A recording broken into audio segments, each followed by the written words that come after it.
Yep.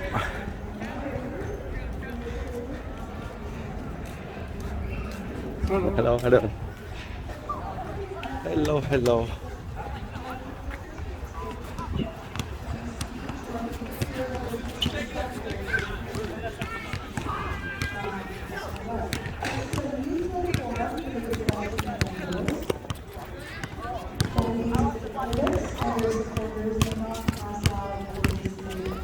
Oops, sorry.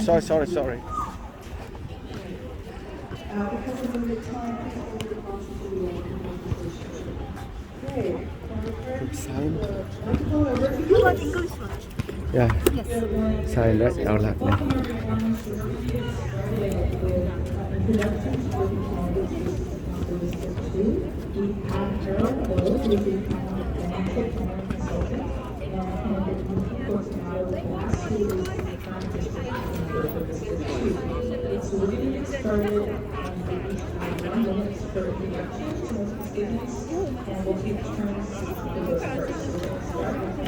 Thank you. Anh coi à? Yeah.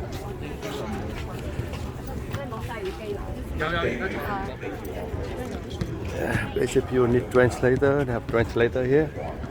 Okay.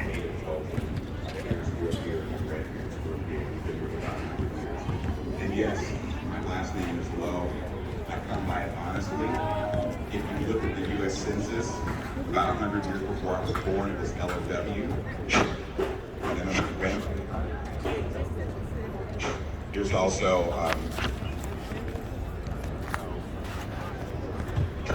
when you see low, it means something to me. It means the diversity of Oakland. It means that I'm this community, and it means that for me and my children, we want to make sure that we embrace and we protect this community. Because as a fourth generation Oaklander, I think that we're just going off the wrong track, and I'd like to see some changes.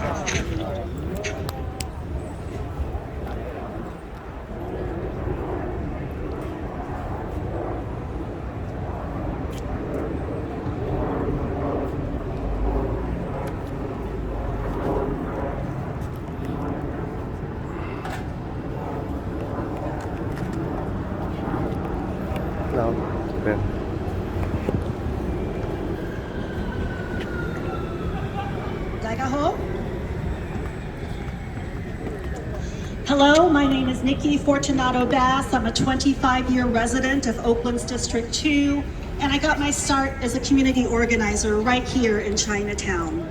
I'm proud to represent you as your District 2 council member. I'm also proud to be the first Filipino-American elected official. I know that many of you are here because you love Oakland, you love Chinatown. I also know that many of us are fierce. I am angry and frustrated at all of those things too. And over the last 4 years, we've been able to do a lot together. We have been able to establish an eviction moratorium to keep tenants in their homes. We've been able to fight anti-Asian hate with increased police patrols and community ambassadors. We've been able to invest in our businesses and our parks. And I look forward to having this conversation with you today. Thank you, Candidate Lowe and Candidate Bass. We're going to have the first two questions around the protection from displacement and cultural preservation as a topic. So the first question, you'll have 1 minute and 30 seconds to answer, is as a candidate for council, what actions are effective and how will you prioritize improving housing affordability in a neighborhood like Chinatown and reducing displacement pressure on existing residents? And we're going to start with Candidate Bass. So we have to have a multi-pronged strategy around housing affordability and displacement. That has been a priority of mine, not only during my term in office, but for most of my lifetime as an activist and organizer. In terms of preventing displacement, I'm proud that the eviction moratorium is still keeping people in their homes. In terms of protecting tenant rights, I'm proud to be a champion of a host of issues around protecting tenants' rights, including the ballot measure that is before you this November. We also have to make sure we are creating affordable housing, and I have done that by creating a multi-million-dollar fund that helps tenants to purchase their homes with land trusts and become homeowners. I place placed onto the ballot an affordable housing bond that will raise $350 million to preserve and create affordable housing. These are the types of things I'm really proud of, in addition to preventing homelessness and helping our unsheltered neighbors get off our streets. Candidate Lowe, you have 1 minute and 30 seconds. Thank you. I may just need to stand up and have a conversation. Can you hear me in the back? Okay, I think this is okay. Yeah, that's better. Thank you. We are down 58% for housing starts in San Francisco and Oakland. The reality is that we have 5,000 units that should be built in the Bay Area. Oakland shares probably about 60,000 units. We need to have more housing to make sure that we protect people who are here. We understand the .com people coming in and displacing people. 1 unit, 2 units, 10 units isn't enough. We have to have a comprehensive plan to be able to do that. We currently don't have that plan. When we've had larger starts, for example, East 12th, that was nixed in favor of low-income housing or housing for the unhoused. And we want to make sure that people who are here can stay here. I am a former executive director for the National Association of Minority Contractors in Northern California. I had 2 weeks today to talk about growth and development in this area by having minority business owners build and construct housing area, and to build and construct other buildings that will give people a quality of life to be able to afford to stay here. We can build as much as we want, but if our people can't afford to stay here, they're going to be run out by other folks. Thank you, Candidate Lowe and Candidate Bass. We're gonna pause for just 30 seconds to a minute to troubleshoot some interpretation issues. So we'll just pause for 30 seconds, and maybe we could also make sure your mic is working properly too.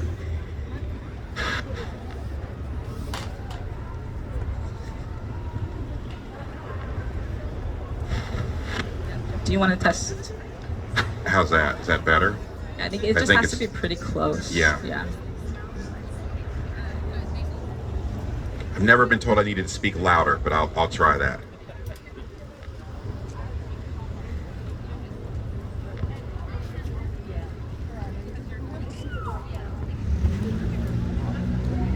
Yes. Oh, okay. Nice to meet you. Absolutely.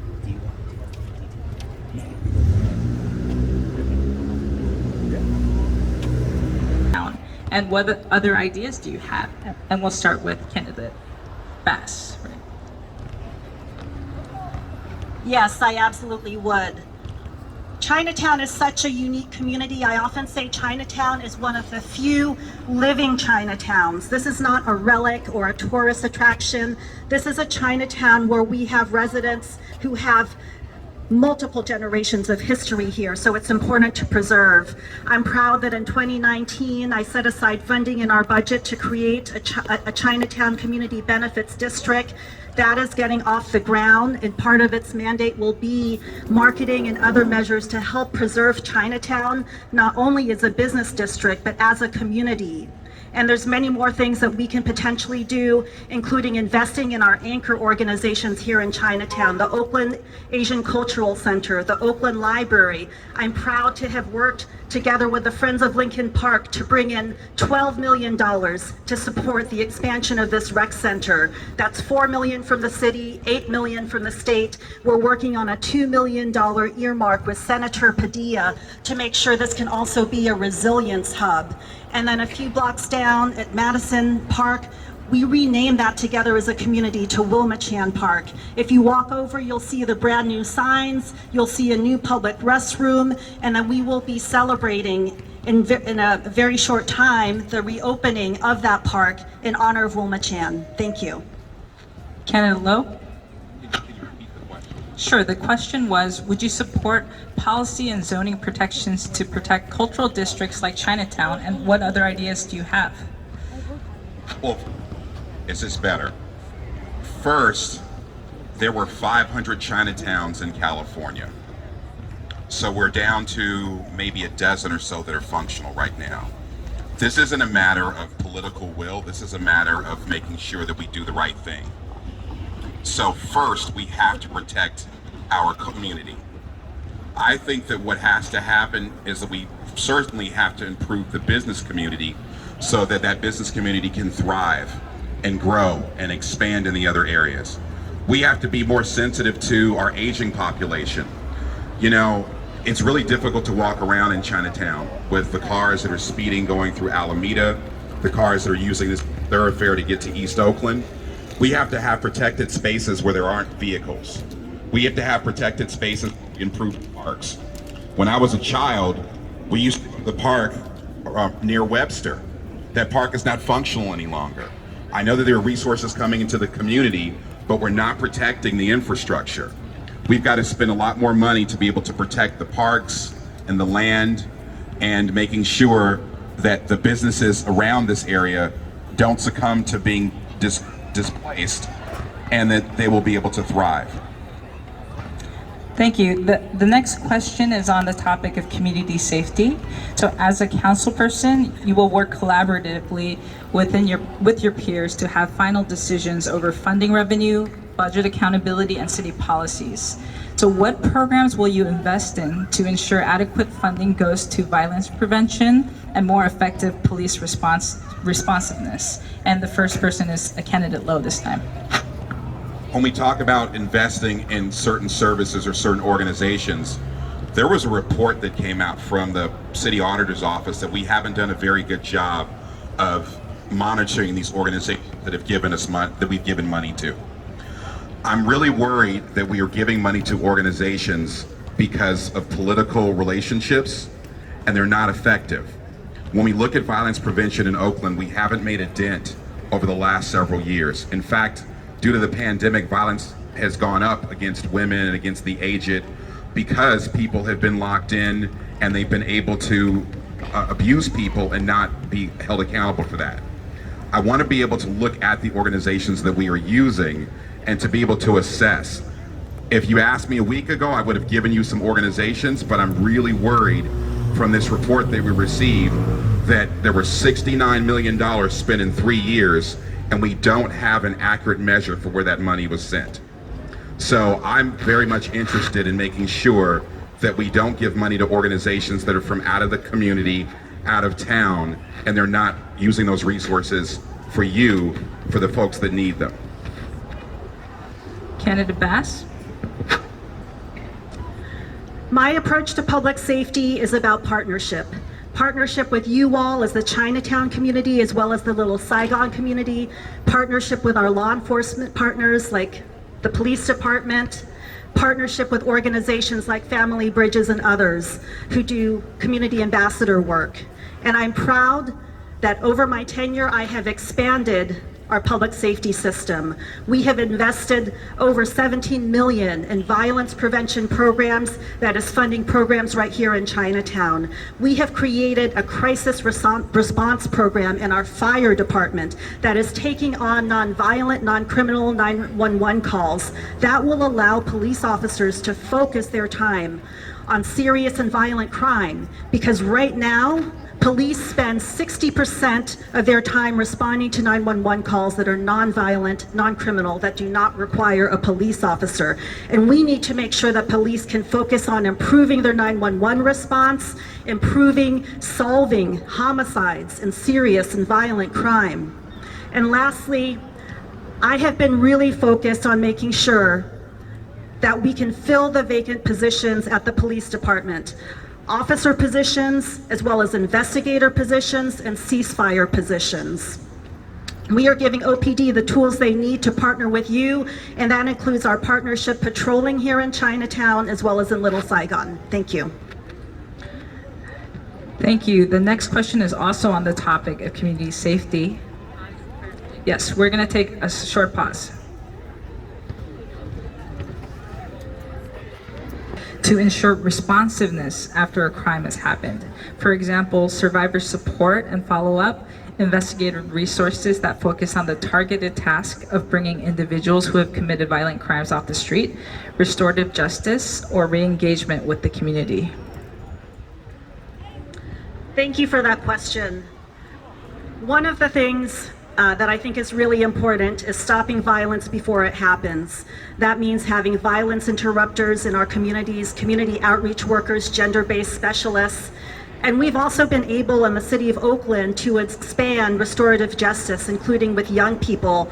That's not only through our Department of Violence Prevention investments, but also through the Oakland Fund for Children and Youth, which I reauthorized 2 years ago.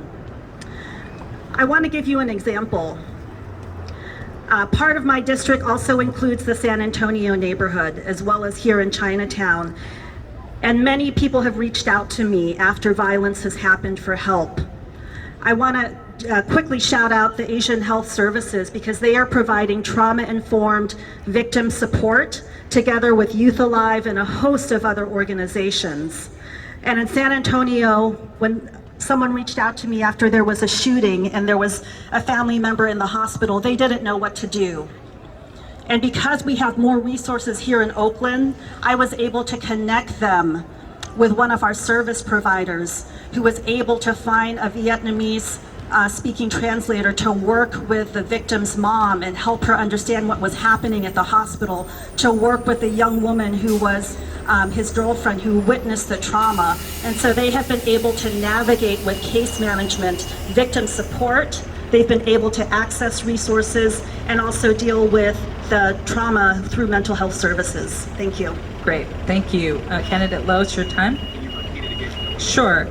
How will you work with wide-ranging community stakeholder needs around public safety to ensure responsiveness after a crime has happened? Some examples are survivor support and follow-up, investigative resources that focus on the targeted task of bringing individuals who have committed violent crimes off the street, restorative justice, and engagement with the community.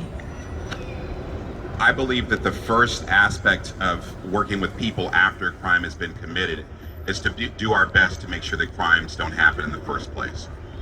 The reason why I joined this race, I know San Antonio. I had a brother who was killed at 8 years old in the neighborhood near the park. I understand the challenges that people have with violence in this community. 6 months ago, I was attacked crossing the street over here in my car. I understand that this community has been preyed upon and we don't have the services to meet your mental health and your emotional health and your physical health. I was here with the Rotary Club about 4 or 5 months ago where we were passing out alarms to many of you to make sure that you were protected in the community. When we talk about stakeholders, the thing that I find very interesting is that we've never talked about those religious communities, those cultural institutions that we need to support. We have to make sure that they're part of the healing. You know, growing up here and having different multicultural experiences in my background, I want to make sure that we have healing, and the organizations that we've discussed really aren't speaking to that. The $17 million that was removed from the police force was placed into some of these organizations. I think that there's a stark contrast in how we see protecting people. I think the money should go back to the police force. I think that you need to be protected by using neighborhood crime prevention councils. Sorry. Thank you. So the next question is around pedestrian safety and public health.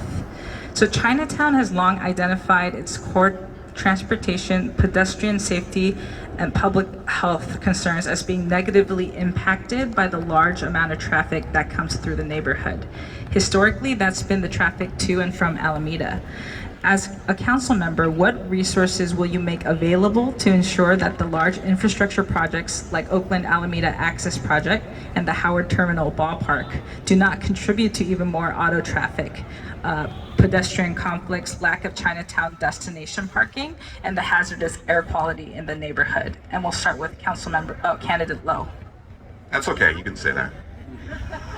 I think that the first thing we need to do is to have protected zones for pedestrians.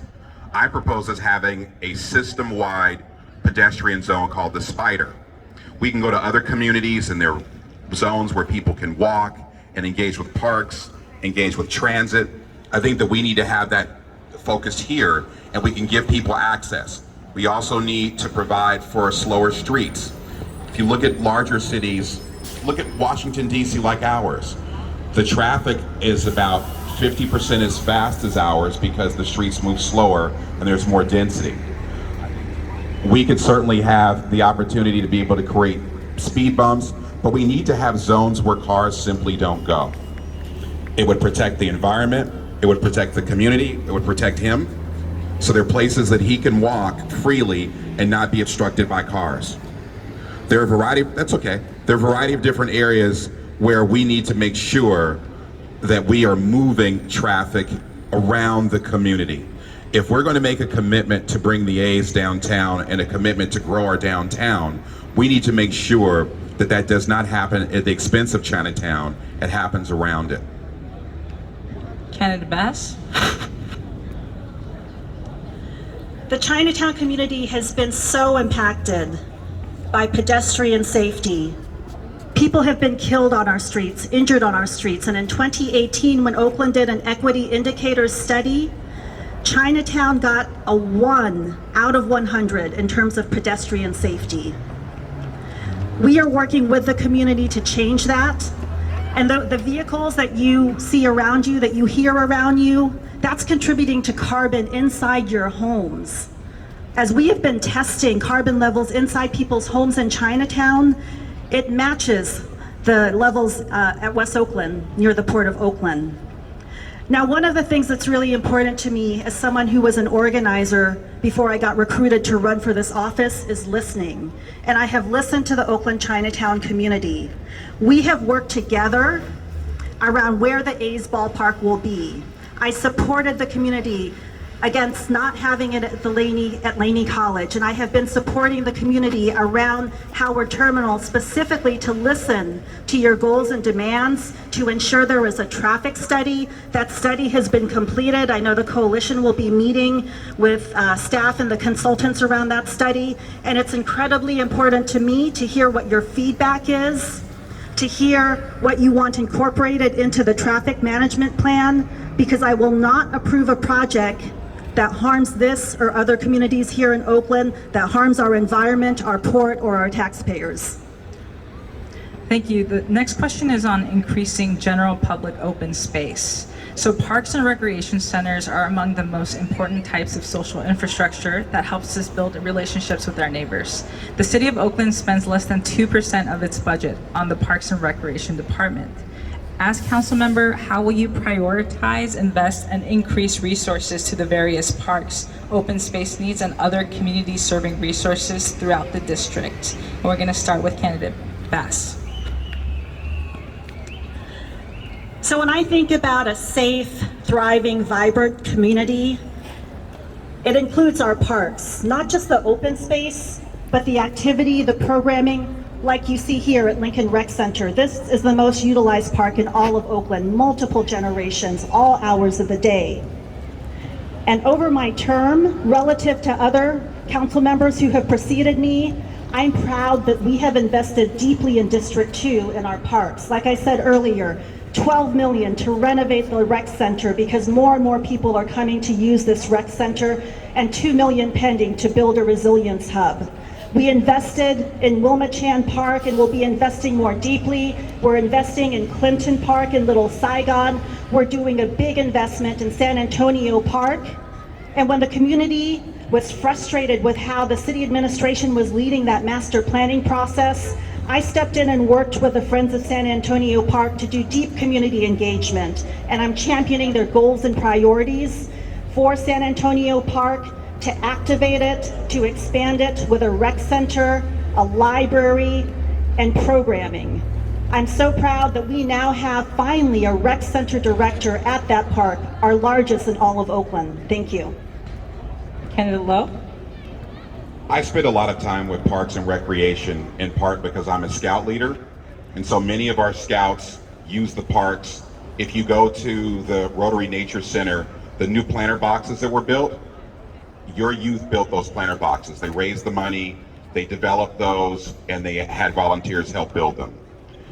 You know, parks and recreation only works when they're safe.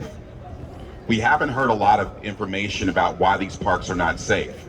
We can go to FM Smith, we can see out here right now, we can go to the park down the street, we can go to Franklin, and we can see that the parks are not safe. We can see that people are living in the parks. We can see that during the pandemic, When you needed to have a place to be, when your kids had nowhere else to go, they couldn't go to the parks because there was too much going on. We understand that the parks don't have bathrooms at work many times. We have fires. We had 800 fires in 2020 documented from people in our public spaces. We don't have the ability to be able to make these parks functional until we invest in them. I was a part of a committee in 2016 talking about raising the 2% threshold to 5%. We've had 4 years to talk about that. It didn't go anywhere. That has to happen, and that will happen under my administration. So we have our final question before we go to the closing statements, and it's on improving youth programs. So our final question is, how will you center the voices, needs, and ideas of youth in transforming Oakland city government to be more responsive to our youngest residents? If you have listened to Chinatown youth during your campaign, what are their top priorities right now? And we'll start with candidate Lowe. This is a question that's near and dear to my heart. I am on 3 organizational boards right now serving youth in Oakland. I saw Mr. Henry Chang pass by here. He was on city council when I became the first chair for the Oakland Youth Advisory Commission many years ago. When we talk about youth specifically in Chinatown, one of the challenges is that the resources to be able to support them have to be enhanced. I had a conversation about an hour before I arrived here from a scout troop. It's the only Asian scout troop in Oakland. It's been around for many years. Amy Ng's grandfather was a part of it. And that scout troop no longer meets in Oakland because they don't have a facility to be able to meet. We're missing the opportunity to be able to support our youth here in this community. So we're going to provide resources for them so all those scouts will be able to play and work and study and provide leadership here at reduced cost. It was too expensive. They're actually meeting out of city. I can speak to a dozen organizational issues we have where we're not supporting youth here in Oakland. The parks and recs were closed for 2 years under the pandemic. We've not recovered from that. We don't have resources to make sure that the religious organizations can support the youth here in the area as well. Again, I'm the board chair for Oakland Lacrosse. I run Scouts in Oakland. I run a camp for Oakland Rotary where we bring our kids to Monterey to learn about what it is to be in outdoors and leadership, and I'm going to bring that to the city. Candidate Bass. So I've spent a lot of time in Chinatown for decades as an organizer, and more time here because there's incredible programming. I've been supporting that programming, supporting our Parks and Recs workers, defending our parks budget, and focusing on building up this rec center because we need more space, we need more program. I have been fundraising for it together with the volunteers who've been dedicated to that literally for decades. I also work closely with the Oakland Youth Advisory Commission. We worked together to reimagine public safety, and I listened to what they had to say in terms of keeping our streets safe. I also, through our budget, put in a line item so that they could have stipends to participate and guide the work at the City of Oakland. With this budget cycle, I put in a line item to support a strategic plan so that the Oakland Youth Commission could help guide everything that Oakland does from the perspective of young people. And like I said earlier, 2 years ago, I worked to reauthorize the Oakland Fund for Children and Youth. That is a $19 million fund that provides incredible programming, after school programming, Head Start programming, a range of programming that is supporting our kids and our families. And again, the way that we can support our youth is also by using the structures of Oakland, like the Oakland Youth Commission, to make sure that we're being responsive systemically in listening to their concerns and putting money and policies behind it. Thank you. Thank you, and we're going to wrap up this part of the forum with your closing statements. You'll each have 1 minute, and we're going to start with candidate Bass. So again, I'm really proud to be your council member. I'm proud to be an Asian Pacific Islander council member representing District 2 as well as the City of Oakland and serving as a leader as your council president. The past few years have no doubt been very, very challenging, but again, because we have worked in partnership, because we've built coalitions, we have accomplished a lot. There is much more investment here in Chinatown when you talk about parks. We also opened a public restroom at Womachan Park, as well as at Lake Merritt. When you talk about homelessness, we opened the Oak Street community cabins, as well as the tiny homes at Lake Merritt, and that has allowed us to make sure we are housing with dignity and providing services to our unsheltered residents, creating safer communities, creating a path for housing for everybody. There is a lot more that we can do, and I believe that working together with one more term, we can take these building blocks, these initiatives, these programs that we have just started and scale them up. Thank you, Candidate Bass. Thank you. Candidate Lowe? Thank you so much for being here. I have a minute. I'm not a blue blood. I grew up on welfare here in Oakland and my parents were teenage parents. You know, in this community, if you said to me, what's the number one issue? And then what's the number two issue? The number three issue, we didn't talk about those today. The number one issue for you is to make sure that you're safe. I'm in this race because you're not safe. I'm in this race because 4 years ago, we made a decision to go on a different path for how we were going to police in the community, and it hasn't worked. Last year, there was a report from a council member and from another member of city council that said that they wanted to reduce the police force by 50%. I've been in Oakland all my life. I'm 54 years old. I know I don't look it, but I'm 54 years old. I know that this community deserves better. Now, we can talk about my background, we can talk about being a financial planner, we can talk about me understanding 8 different industries, but after I leave here today... Candidate Lowe, your time is... Oh, good God, sorry. Just right when you're ramping up there. I just want to thank you both, Candidate Bass and Candidate Lowe, for sharing your strategies on acting on the important issues facing Chinatown and the city of Oakland, and we wish you both the best on your campaigns. Thank you. Thank you all.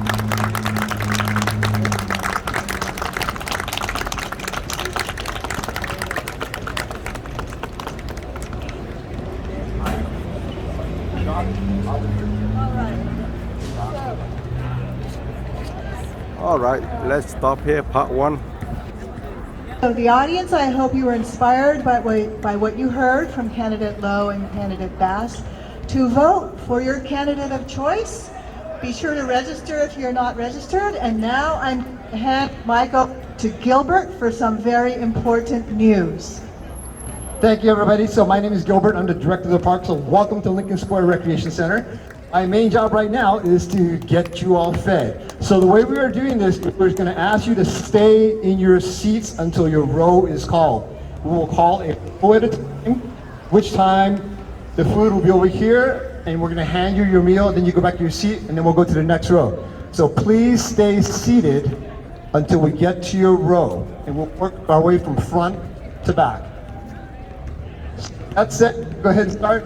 So handing up these menu items.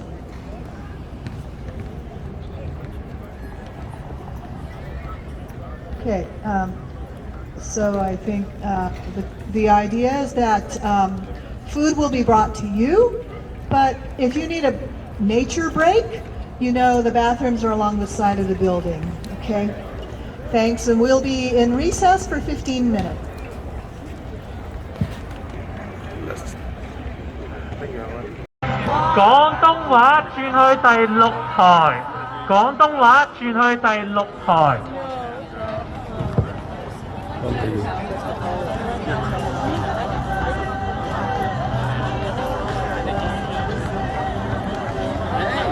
Hôm nay là ngày debate giữa hai councilman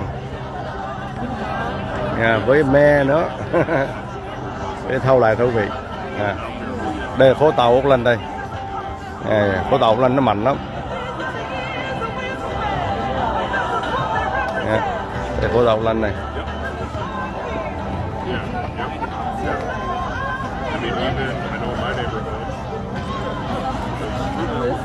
Yep. Mr. Liu here.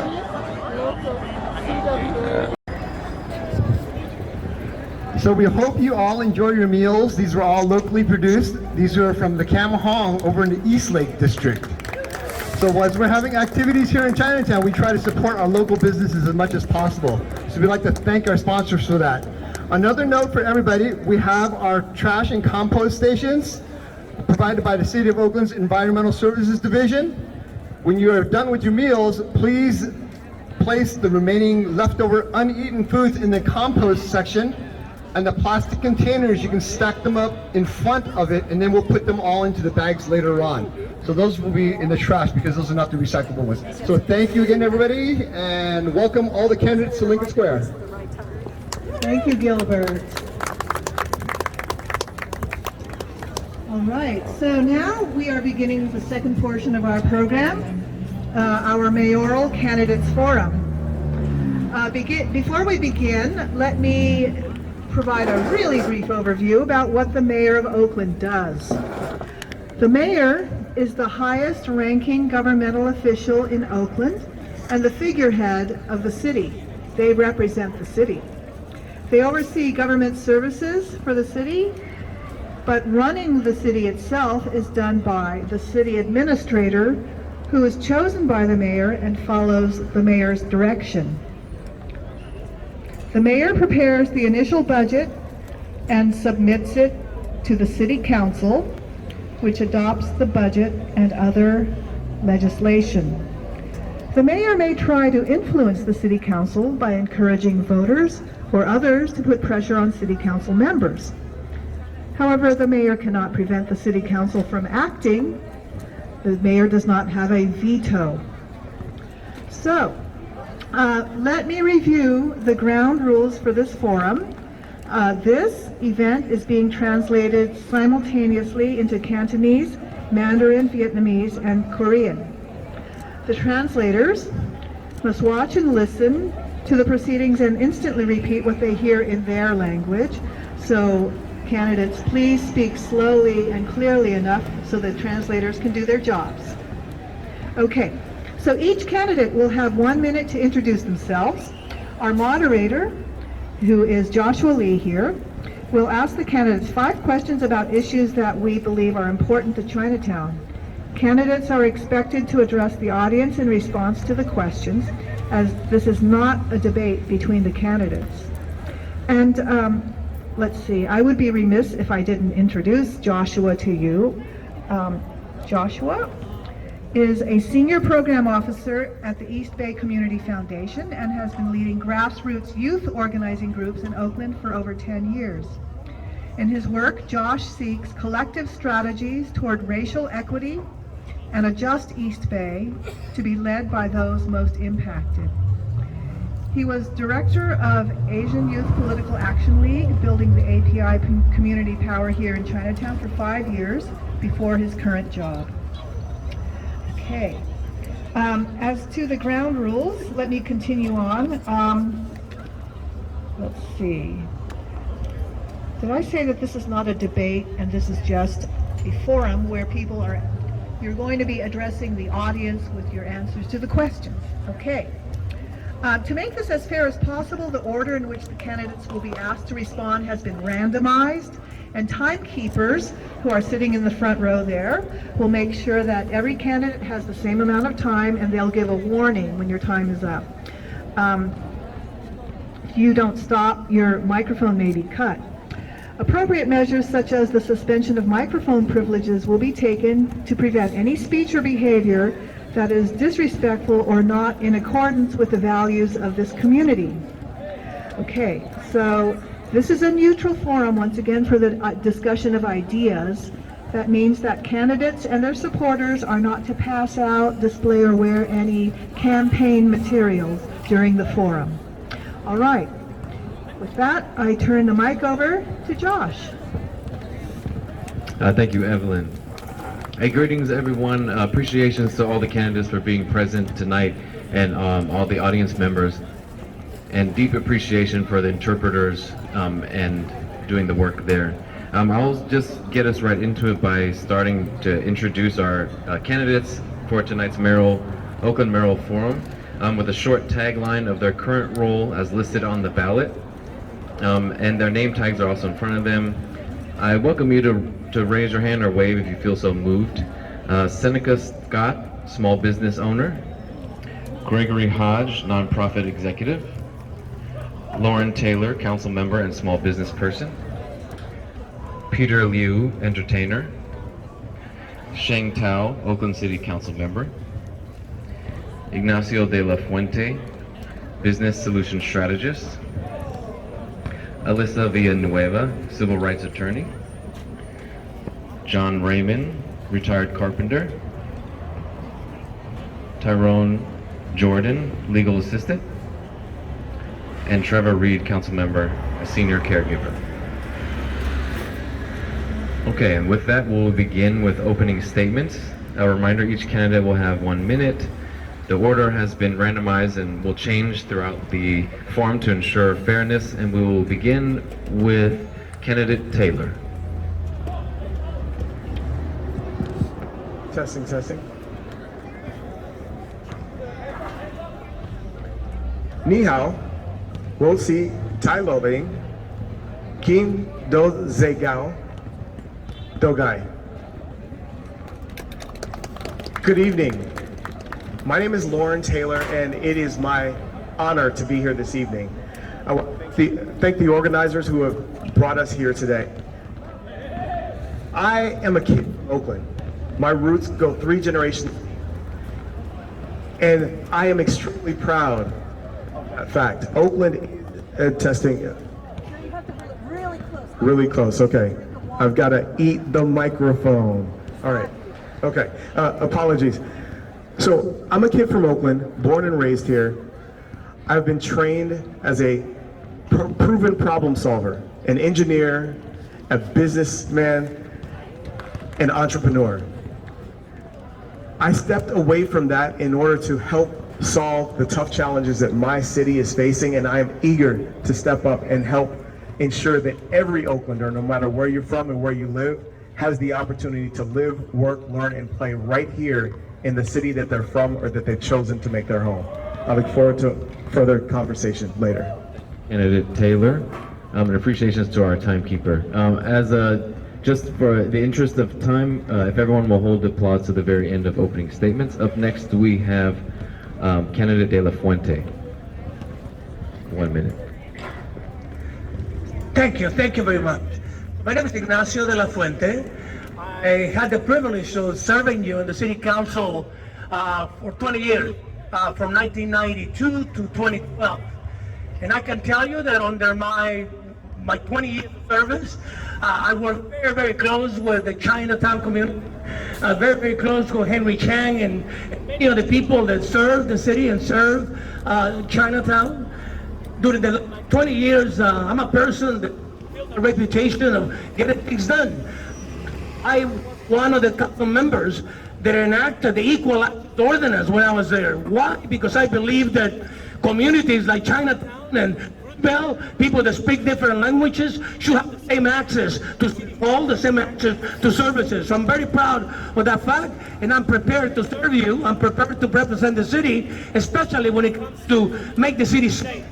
I'm totally committed to make sure that you can walk the streets and that you can enjoy Chinatown. Thank you very much. Thank you, candidate De La Fuente. Before we start, I was told that actually if you hold the microphone in this manner, more of a horizontal, and grip it here, then it will work better.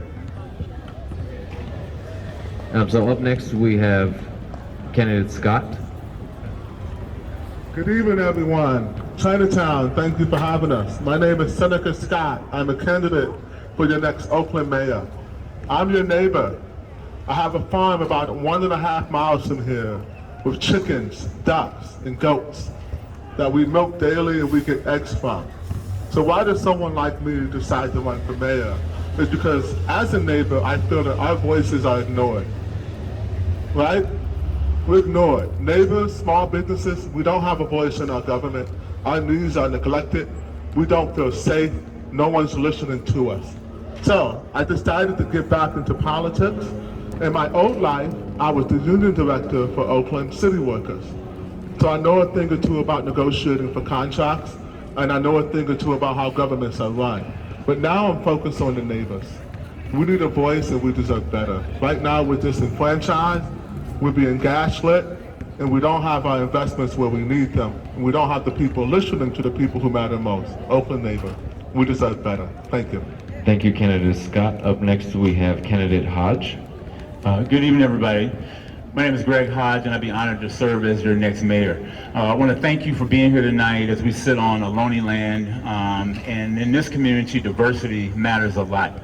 For me, this is one of the most important political seasons that we've seen in decades. You'll have a new mayor, 3 new people on city council, possibly and probably a new board of supervisor member who sits in the seat that Wilma Chan sat in, and 3 new members of the school board. It's really important that you learn about us tonight, that you get a sense of our skills, our relevant experience, and our temperament. I've worked in this community for 40 years as a consensus builder. I was on the school board, worked for its investment board, worked with Henry Chang. Henry was on a board that's now part of Oakland Thrives. We did a lot of work together. And so tonight, as you listen, I really invite you to listen to who has the heart for Oakland, who has the skill set, and who's ready to lead right now. So thank you all very much. Thank you, candidate Hodge. Next, we have candidate Liu. Hi, my name is Peter Liu. I'm from Toisan. I came here when I was 7. Been through the Oakland schools, been to the UC, and then I went to war, killed a lot of terrorists, and I came back. There was no jobs for me, so I had to start my own businesses. Now that I'm successful, I'm gonna teach people how to make like $30,000 a month if I'm elected, and we will have a successful city. I want a giant water slide right at Lake Merritt. It would bring a lot of tourists, especially this is good for the kids because there's nowhere else to go to have a lot of entertainment in Oakland. And I would want to have horsey rides around the lake, bounce houses, barbecue grills, and it's gonna be lit, all right? Thank you. Thank you, candidate Liu. Up next, we have candidate Reed.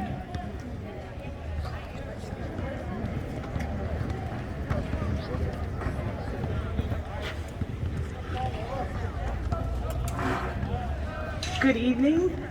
My name is Treva Reed, Lai Choi Hua. Thank you so much for having us here. I am a resilient, determined single mother who is running to move Oakland forward to deliver for all of us, to keep you safe, to keep you protected, to keep you living with peace, to keep you housed, to keep our businesses open in our community, to keep it clean and beautiful for us to live and thrive, to keep our parks open for our children to play, as we're hearing today. I was raised as one of the oldest of 130 cousins, grandchildren, on just my father's side. We grew up with a motto of putting your love and your care in action. I have served you as a council member to put my love and care and fight for our Asian community in action and our entire city. Seeing the rise in hate against you has pained me deeply, and I'm committed to standing firm as your mayor to make sure that you are protected, you are safe, and you live with peace. Thank you. Thank you, candidate Reed. Next, we have candidate Villanueva. Good evening, everybody. I'm Elisa Victory Villanueva. I am running to be your next mayor. I'm number 7 on your ballot, and you have up to 3 votes for this ranked choice election. So you can vote for me and 2 other folks up here. I am a daughter of Oakland who was raised in North Oakland by Children's Hospital, and I've since lived in every one of our 7 city districts. I've even lived here in Chinatown when I was in law school. I lived on 7th because I depended on public transit to get to school in San Francisco. I did my laundry here, I grocery shopped here, I lived with a Chinese family that entire time. I've lived in every city district, and so I know that there's differences in services and that the current situation, the current city, the current administration is not working for all of us. It's not working for people of color, it's not working for immigrants, it's not working for our workers. I am a workers' rights attorney, and I'm also a police practices attorney. I'm running on change, I'm running to serve all of you. My website is victoryforoakland.com. You can learn more information, and I look forward to the questions tonight. Thank you, candidate Villanueva. Up next, we have candidate Tao.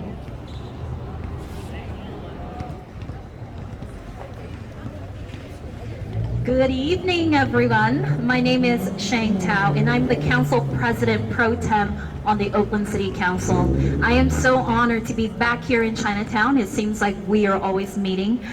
There's many familiar faces here. I'm a daughter of refugees.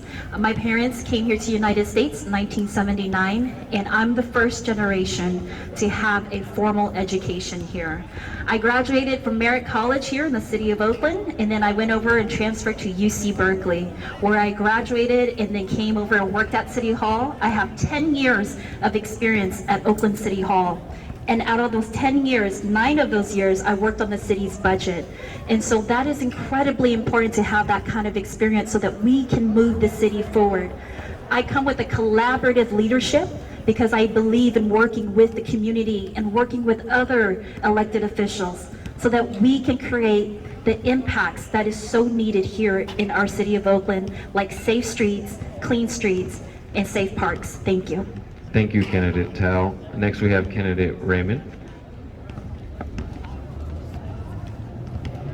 Sisters and brothers, I'm not the vote for me and I'll set you free candidate.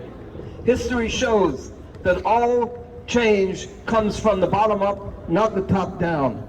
And that goes for the issues of poverty and homelessness, which are the root cause of crime, and as well as for high rents and low pay. And my campaign is all about building a movement from below, a working class movement, in order to reverse these problems. On 2 particular issues. First of all, the issue of anti-Asian hate crime. We just saw an example of this in San Leandro just the other day. Such hate crime stems directly from Donald Trump and his actual fascist links. And that is why it's a matter of extreme concern to me that we have an actual fascist running for mayor here today. Second is the issue of the Howard Terminal project. I'm the only candidate who opposes that project in principle. No matter how you sell it, it will mean higher rents, it will mean the end of Oakland Chinatown as we know it. Thank you, Candidate Raymond. And last but not least, we'll have Candidate Jordan.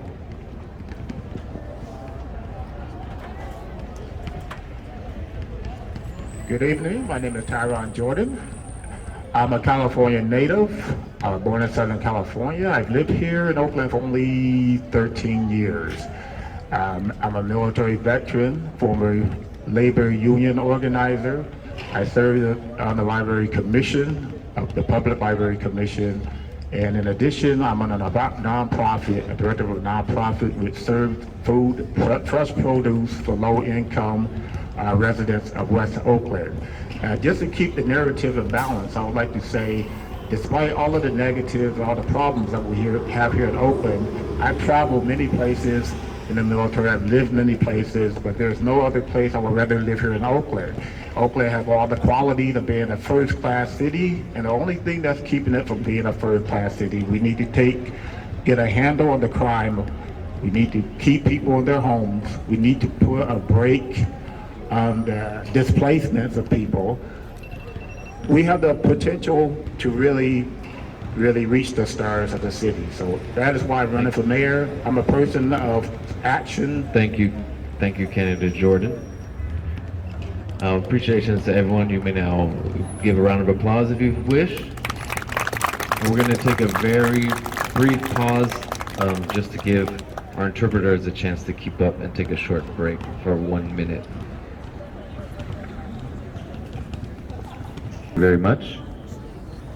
Before we begin with the questions, just wanted to issue a reminder that we not characterize other candidates amongst this forum. This is an open forum and not a debate format, and so we're giving each audience member their own chance to interpret the statements given by the candidates. So as a reminder as well, we have a minute and 30 seconds for each of these questions, and they will be in different order randomly each time. Each can answer the same question, and these 5 were predetermined by Chinatown community members, and tonight we do not have the time to do questions from the audience. So the first question has from Displacement and Cultural Preservation. If you are elected mayor, What specific actions will your administration take to prioritize improving housing affordability in a neighborhood like Chinatown and reducing displacement pressure on existing residents? And for this round, we are beginning with candidate Hodge, 1 minute and 30 seconds. Thank you, Joshua. That's one of the most important questions that most Oaklanders believe to be central to this campaign. There's a few specific things that we need to do in terms of producing more affordable and very affordable housing, protecting the housing stock that we have now, and that includes renters, and then building on those two elements to preserve the housing that we have. So some specifics.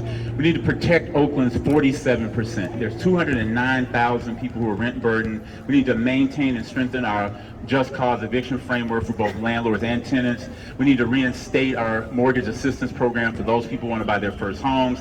We need to maintain our Oakland rent adjustment at 3% cap and create an Oakland emergency network by combining Oakland Housing Authority with legal assistance to provide legal assistance for tenants who find themselves in need.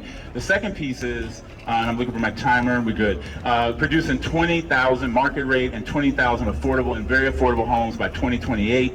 We need to make sure that we partner with the county. Thank you. We need to make sure we partner with the county, with the state, for elements or proposals like the Black Hat proposal, which Barhai and others put forward back in March. That would create a $500 million pot of money for first-time home buyers in the community, an opportunity for nonprofit developers to actually participate in getting distressed properties and keeping those properties on the market. I mean, fundamentally, Oakland is a town of about half of us rent, half of us own our homes, and we need to have solutions that go to both. Thank you, candidate Hodge. And as a reminder, and I know this is tough because the timing is short and there's a lot to say, we are aiming to, when you see a signal that looks like this, that means try to slow down for interpreters, and that's the best way that we can keep this event accessible to everyone attending. Thank you so much for your understanding. Next, same question, Council Member Candidate Raymond, please.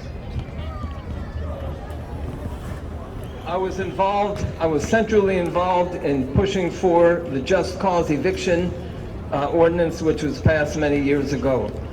But first of all, we have to recognize that just as healthcare for profit has completely failed us, so has housing for profit completely failed us. The free market is not working. It's not working in Oakland, and it's not working anywhere else. So what we need is a crash program to build public housing, housing based on human need, not on profits of a few billionaire developers like John Fisher, the owner of the Oakland A's. The second point is we cannot escape the question of the Howard Terminal project, so-called Oakland A's, which is going to be a financial millstone around the neck of Oakland for many years to come. It will massively raise the rents and gentrify Oakland. When they pushed for the Oakland A's, they said for that project, they said that would turn Oakland into a tourist destination. Is that what you want for here in Oakland? It's going to mean more privatization, it's going to mean higher rents, and it's going to mean less jobs, some of the few really well-paid union blue-collar jobs that exist here in Longshore. So that is a central question for all of us here in Oakland, the Howard Terminal project. Thank you, candidate Raymond. Next we have candidate Tao. Thank you so much for the question. So in regards to affordable housing, I want to be very clear that what the current city administration and the current mayor has not done is build deeply affordable and moderate rate housing. And so right now, as a legislator, I am planting the seeds so that when I become your mayor, I can start on day one to start implementing and building this deeply affordable and moderate rate housing. And I'm doing that through an enhanced infrastructure financing district. Because your next mayor, it's just not about the vision, it's about how do you pay for it and how do you execute and implement it. And I am the candidate who can implement and execute, but also know how to fund it. And that's how we're going to fund it, is through the EIFD. That's how we are going to pay for the development of deeply affordable and moderate rate housing. Also, through this funding, which will garnish our city budget millions of dollars, we'll use that to invest into cultural zones all across the city, so that there is no pressure for us to make small Chinatown or Little Saigon or the Black Cultural Zone or any other zones, because we'll be investing more into it. We'll create places of identity so that we can actually be more robust and be the city to lead that charge, not only on the West Coast, but throughout the nation. Thank you. Thank you, candidate Tao. Next we have candidate Reed.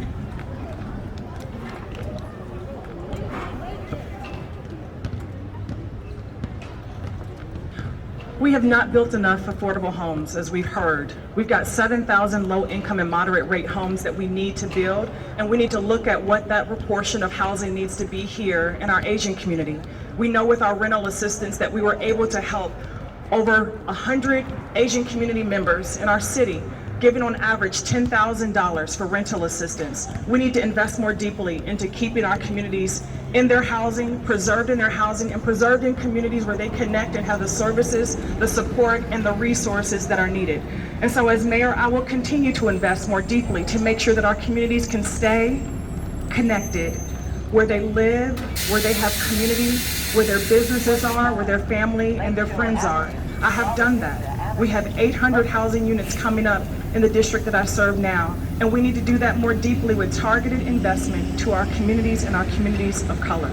I believe that we do need to progress on the enhanced infrastructure district, where we can invest more money back into the communities that we are serving to increase the cultural arts, the cultural representation, the cultural legacy, the cultural history that's important to the diverse community that we have here.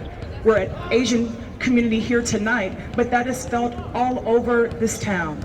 Making sure that we restructure as mayor where and how we invest in the funds that go into rental assistance, protecting our renters' rates that you're paying for those who have that, and making sure that we create more opportunities for you to be able to purchase a home with deeply affordable home ownership programs. Thank you. Thank you, candidate Reed. Next we have candidate Jordan.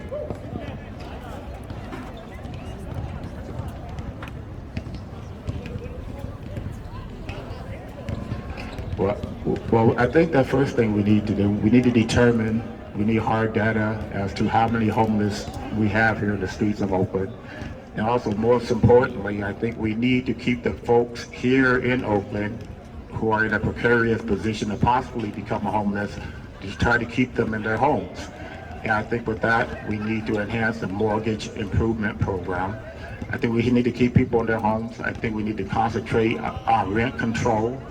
I think that we need to, before we accept any large developers into Oakland, I think instead of typically a large developer will come into Oakland and promise perhaps maybe providing 5 or 10% of affordable units, I think we should ask for more under those set of circumstances. So for 3 things, we need to keep people here in their homes. We need to put caps on a rent, emphasize rental caps, rent increase caps, and we need to actually determine the greatest needs for those who are living in the streets with strong data. Thank you, candidate Jordan. Next we have candidate Taylor. Housing affordability is a huge crisis here, and so it is on us as government to make sure that we are protecting residents, building the housing that's necessary, and making sure that we keep the city a place where residents want to stay as opposed to moving.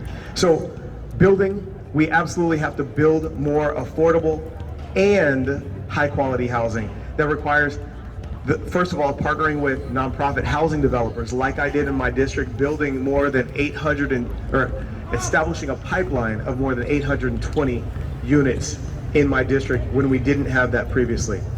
Also, the city has to look at how we can possibly develop our own housing on public land. And we have to look at the city and how it puts roadblocks in the way. We have to get out of the way. Our building and planning department adds extra costs, extra delays, and all of that increases the cost of housing to residents. We also have to look at protecting tenants and current homeowners low-income homeowners who are at risk of being displaced as well. That's important. When we look at how we make things more affordable, we have to also understand that one thing is to keep costs low, the other is to increase the amount that people can afford. So workforce development, job creation, establishing opportunities for people to earn more. That's what we have to focus on. With cultural preservation, I'm happy to have partnered with the Black Cultural Zone in District 6 to do that, just that, and I would do that citywide as mayor. Thank you. Thank you, candidate Taylor. Next we have candidate Liu. Hello. I'm a very wealthy landlord. I own commercial and residential properties. Everything is affordable to me, all right? So when I see, hey, we're talking about affordability, I'm gonna teach kids how to make like $30,000 a month so they would never have to worry about, oh, I'm gonna pay rent or not this, about that. I would like everyone to be prosperous, and that's why I have a quick scheme. It's called CESP5. I introduced this in 2014 when I ran as mayor, and has made a lot of people successful. And some people even quit college just to get on my program, and they became wealthy landowners, all right? So that's the type of knowledge that I want our kids to learn so that they could afford everything they want in America. Thank you. Thank you, candidate Liu. Next we have candidate Scott. The rent is damn high. Y'all remember that? I'm a renter. If you raise your hand, I rent. A lot of money. It's scary knowing how much I pay in rent a year. You don't know how you bring rent down? You gotta build more. You see these cranes? Candidate Scott, if you, sorry, okay. remind you, The if crane, you hold it there. Thank you. The cranes you see are it. There's no more investments coming to Oakland. Businesses are not invested in Oakland because of our crime. City Hall is still closed. Why would you invest in Oakland when the City Hall is closed? And you can't even go anywhere. Our building department loses millions of dollars a year to chronic underbidding. That's called garden variety corruption, for those of you who aren't familiar. So why would you come and invest in building more units in Oakland when there's no confidence in our city government to keep the city open and keep it functioning, keep our cities safe, and keep our cities clean? So we have to tackle that so we can build more. Another issue is this eviction moratorium that we have here. We don't want to talk about it. It's the boogeyman, but it's created a significant moral hazard we're going to have to deal with very soon in Oakland. We're risking potentially tens of thousands of people being unhoused in a few short months if we don't figure a way out of this crisis that largely our city council has created by ignoring and pushing with escape avoidance behavior the issues of COVID in our economy. Thank you. Thank you, candidate Scott. Next we have candidate De La Fuente. Thank you very much. I'm coming back after 10 years because this city is in trouble. I mean, especially when you're not able to walk the streets, when you're not able to feel safe, how are you going to attract investment? The only way that you can build affordable housing and market-rate housing is by attracting investment. Who's going to invest in a city that cannot control crime and cannot make you safe? So the first thing that I do will be create that type of environment so people can invest. Secondly, leverage. We have to leverage private investment in order to build affordable housing. The city doesn't have specific funds for affordable housing. We have to create, we have to attract, we have to leverage those funds in order to create affordable housing. I will continue doing that. But let's face it, unless we create a city that all of us can live in and feel safe, nobody will invest. Who wants to actually build affordable housing and people cannot be safe? So that's the only reason why I'm coming back. And I will leverage resources to make sure that we continue building affordable housing. The city of Oakland is actually one of the cities in the county that build more affordable housing than any other city in the county. But we cannot do it all, and the only way that we can do it is by making sure that attracting private investment, attracting and leverage our resources. If we don't do that, we can talk a lot about it, but I think it's more difficult to do it. So I will commit myself to continue doing that, in an effort to continue building affordable housing for all of us, especially people, the seniors that are here tonight. So thank you. Thank you, candidate De La Fuente. And next we have candidate Villanueva. Elisa Victory again, number 7 on your ballot. I've been homeless in the city as a teenager in Oakland, but I'm also a renter right now. I'm a renter along with my family and my godchild. People in my building, people in my family have received eviction notices, even though we are under an eviction moratorium. So laws and policies are great, but my administration will be about enforcing them, having real staffing in our homeless administration so that we can provide real services, eviction defense, so that we can educate people on what their rights are to begin with. I want to ensure that we're building affordable housing and not relying on private investments to do that. That's what we're doing right now, and it's not working. They want to build luxury, right? Anyone would want to, but our city needs to ensure that there's a baseline of affordability, of public housing, of social housing. I will do that with public banking. I advised the city and San Francisco back in 2014 on how to do that. Laws have changed at the state level. Funds have been created at the state level. We're in a feasibility study right now for Alameda County on creating this public banking, public control of public development of public housing. I also will champion a strong public lands policy, meaning that any of our city lands that become vacant, that become abandoned or condemned, that they will be prioritized to use that for development of affordable housing. Right now, we have all of your private businesses, your homes operating as shelters because we will not house people. I will house folks. Thank you. Thank you, candidate Villanueva, and to all of our candidates for this first question. We're going to now take a 1-minute break for interpretation.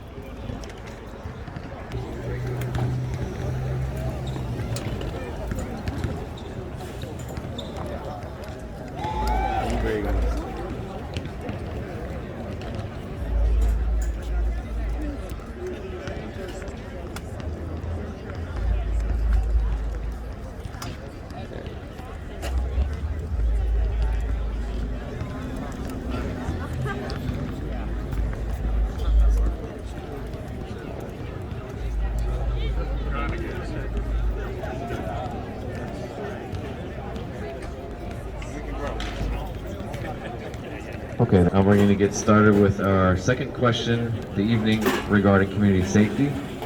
The question reads as follows. The mayor of Oakland has a powerful role in overseeing the Department of Violence Prevention, or DVP, which includes violence interrupters, community ambassadors, healing support for survivors, and town nights. Will you support the expansion of DVP's public health approach to include the Asian community in Chinatown and Little Saigon? How do you envision expanding DVP's work to promote healthy relationships between communities of color?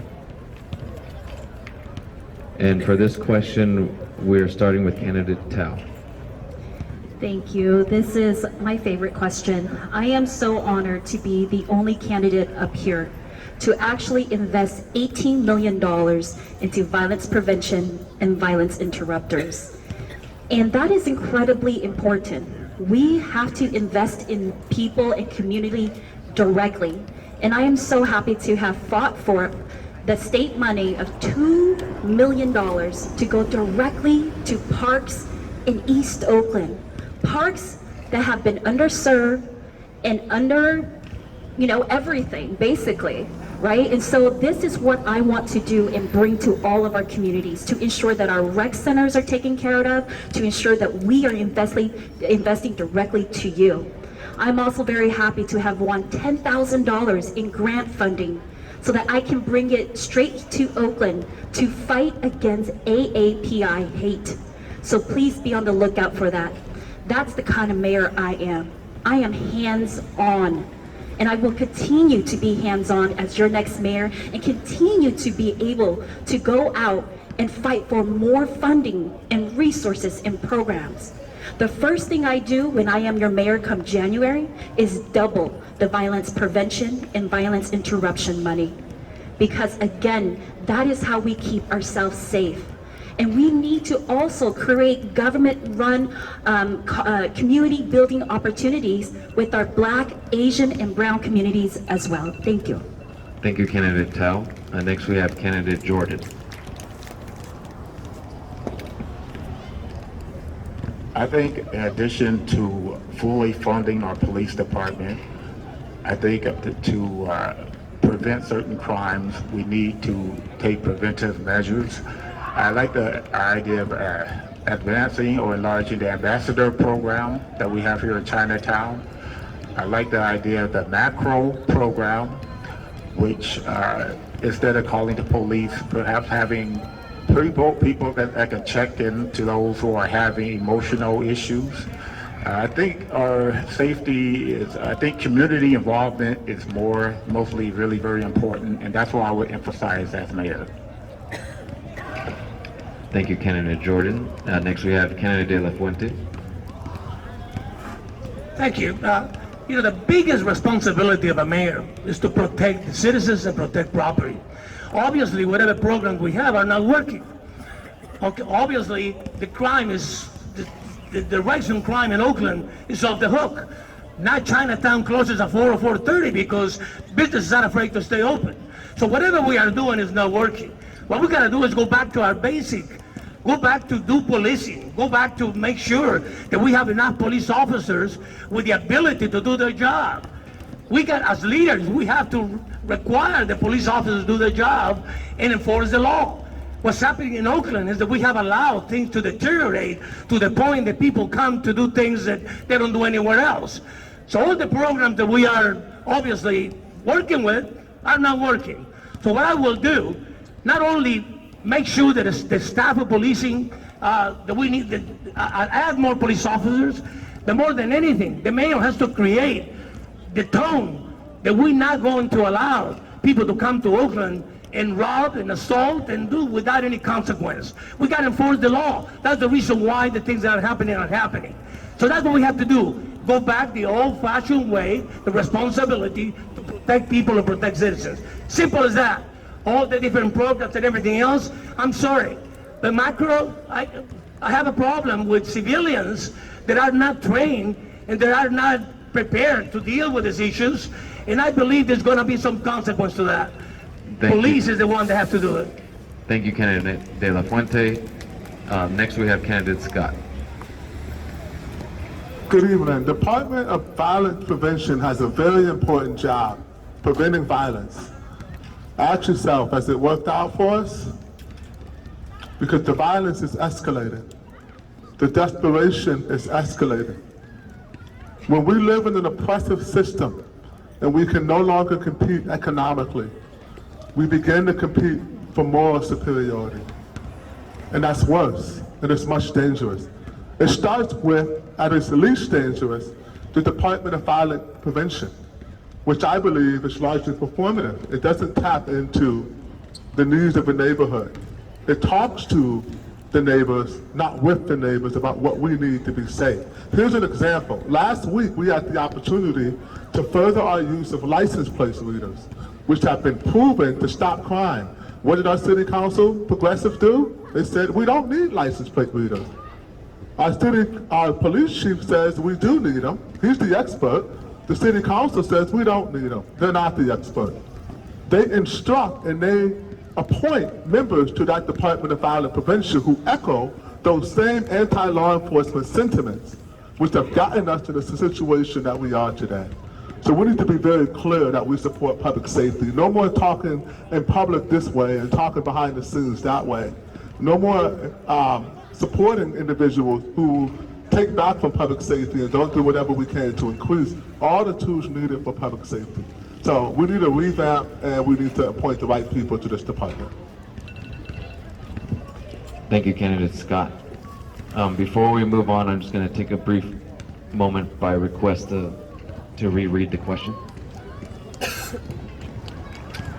The Mayor of Oakland has a powerful role in overseeing the Department of Violence Prevention, which includes violence interrupters, community ambassadors, healing support for survivors, and town nights. Will you support the expansion of DVP's public health approach to include the Asian community in Chinatown and Little Saigon? How do you envision expanding DVP's work to promote healing between communities of color?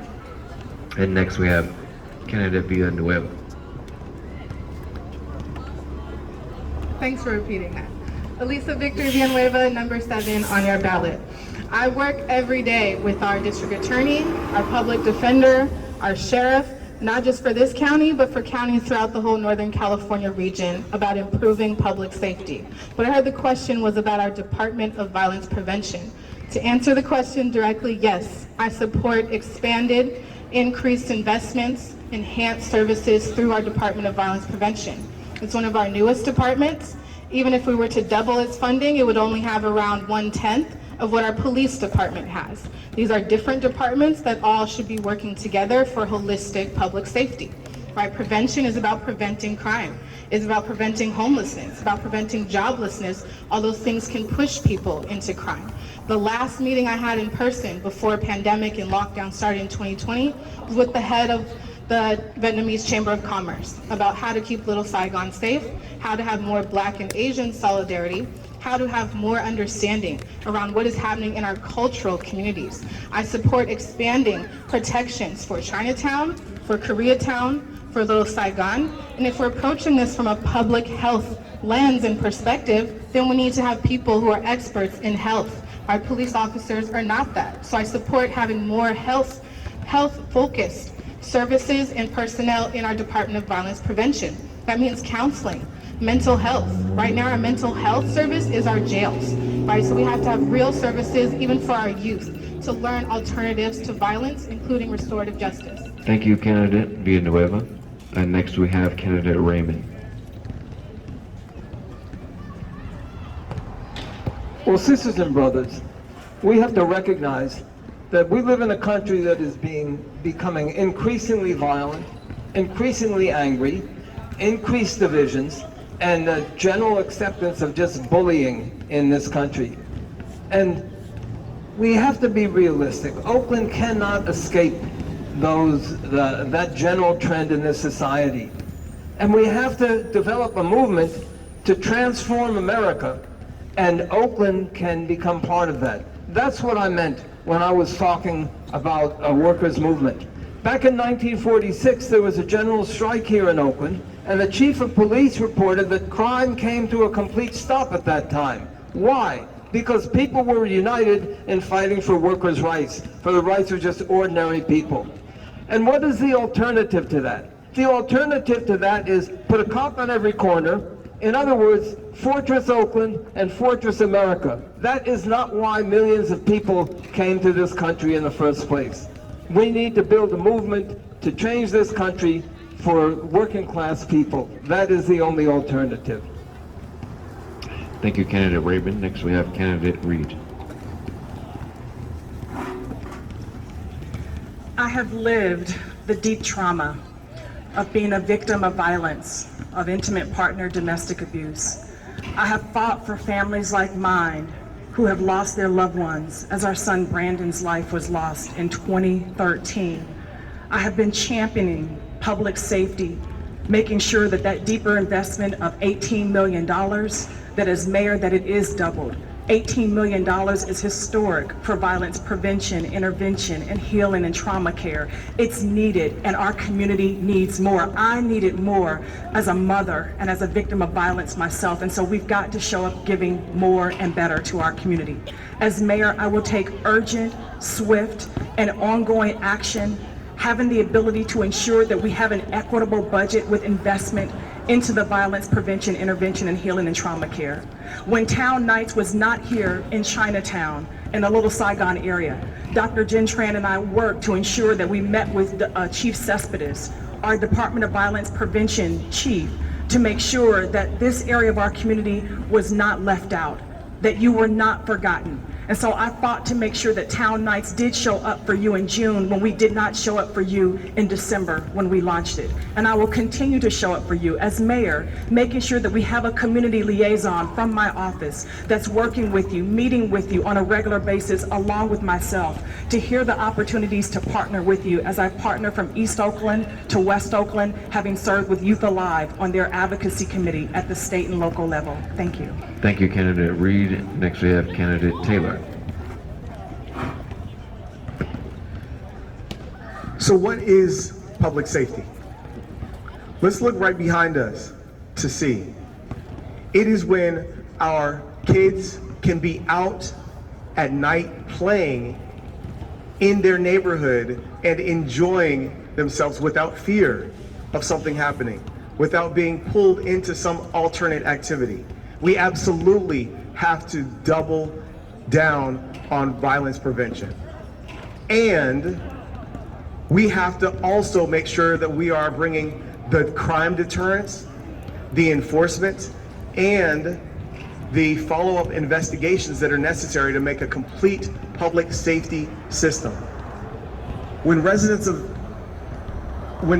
Chinatown brought 1,600 signatures to us in the summer of 2020 and pleaded with us not to defund the police, I stood with Chinatown residents and said, no, we cannot take away $25 to $50 million away from our city budget, public safety, without a plan for how we're going to keep people safe. I'm the only one that's up here that stood on the council at the time and made that call. I then called for architecting and then co-chaired the Reimagining Public Safety Task Force to ensure that we achieved the both and, that we brought all of our resources to prevent violence and ensure that it didn't come and land on our communities like Chinatown.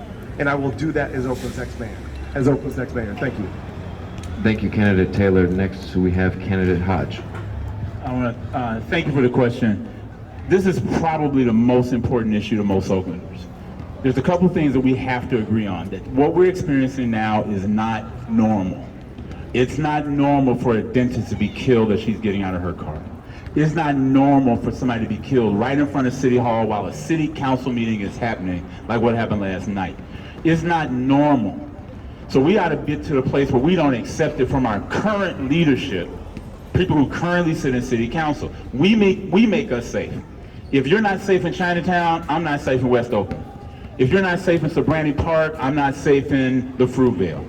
We have to figure out how the Office of Violence Prevention brings this community together in much better ways. We have to work to unite ourselves in the same way that we did during COVID. During COVID, the African American Response Circle, the Resilient Fruitvale Group, Oakland AAPI Unite, Healthy Havens Corps, we all came together to go to the county, to go to the city, to ask for more resources. The DVP, the Department of Violence Prevention, is based on a model that I helped create in Richmond. In Richmond in 2008, based on that model, we brought down homicides in Richmond by 70% in 5 years. The DVP that we have now doesn't follow that same model. It was sort of a kitchen sink model that threw all these elements together. We can do a better job of it. We can double the budget for DVP, even if we took the overtime resources from the police department. And lastly, your community deserves community patrols. Every community deserves the way they want to see law enforcement happen, but we make us safe. Thank you. Thank you, candidate Hodge. Next, we have candidate Liu. All right.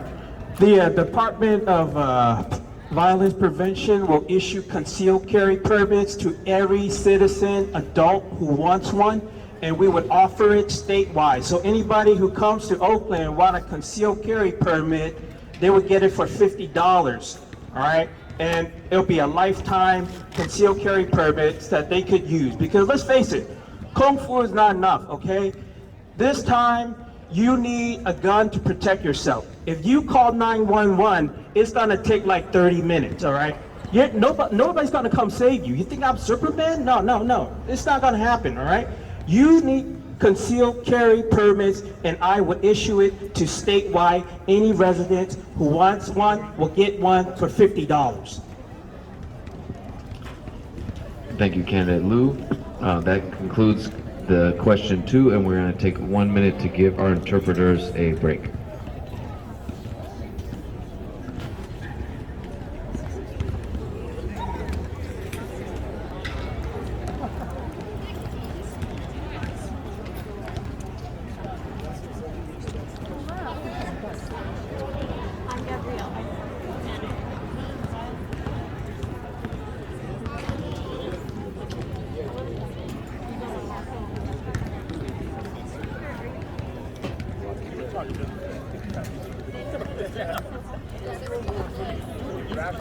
Playing ball. Great. wants to issue a quick round of applause for each other, for all the candidates so far tonight, this evening. Thank you so much for your energy. We're going to continue on. Question 3 is regards to improvements to pedestrian safety and public health. Chinatown has long identified its core transportation, public safety, public health concerns as being negatively impacted by the large amount of traffic that comes through the neighborhood. Historically, that has been traffic to and from Alameda. As mayor, what improvements or commitments will you make to ensure that large infrastructure projects like the Oakland Alameda Access Project and Howard Terminal Ballpark do not contribute to even more auto traffic, auto pedestrian conflicts, and lack of Chinatown destination parking and hazardous air quality in the neighborhood? And for this question, we're going to begin with candidate Reed.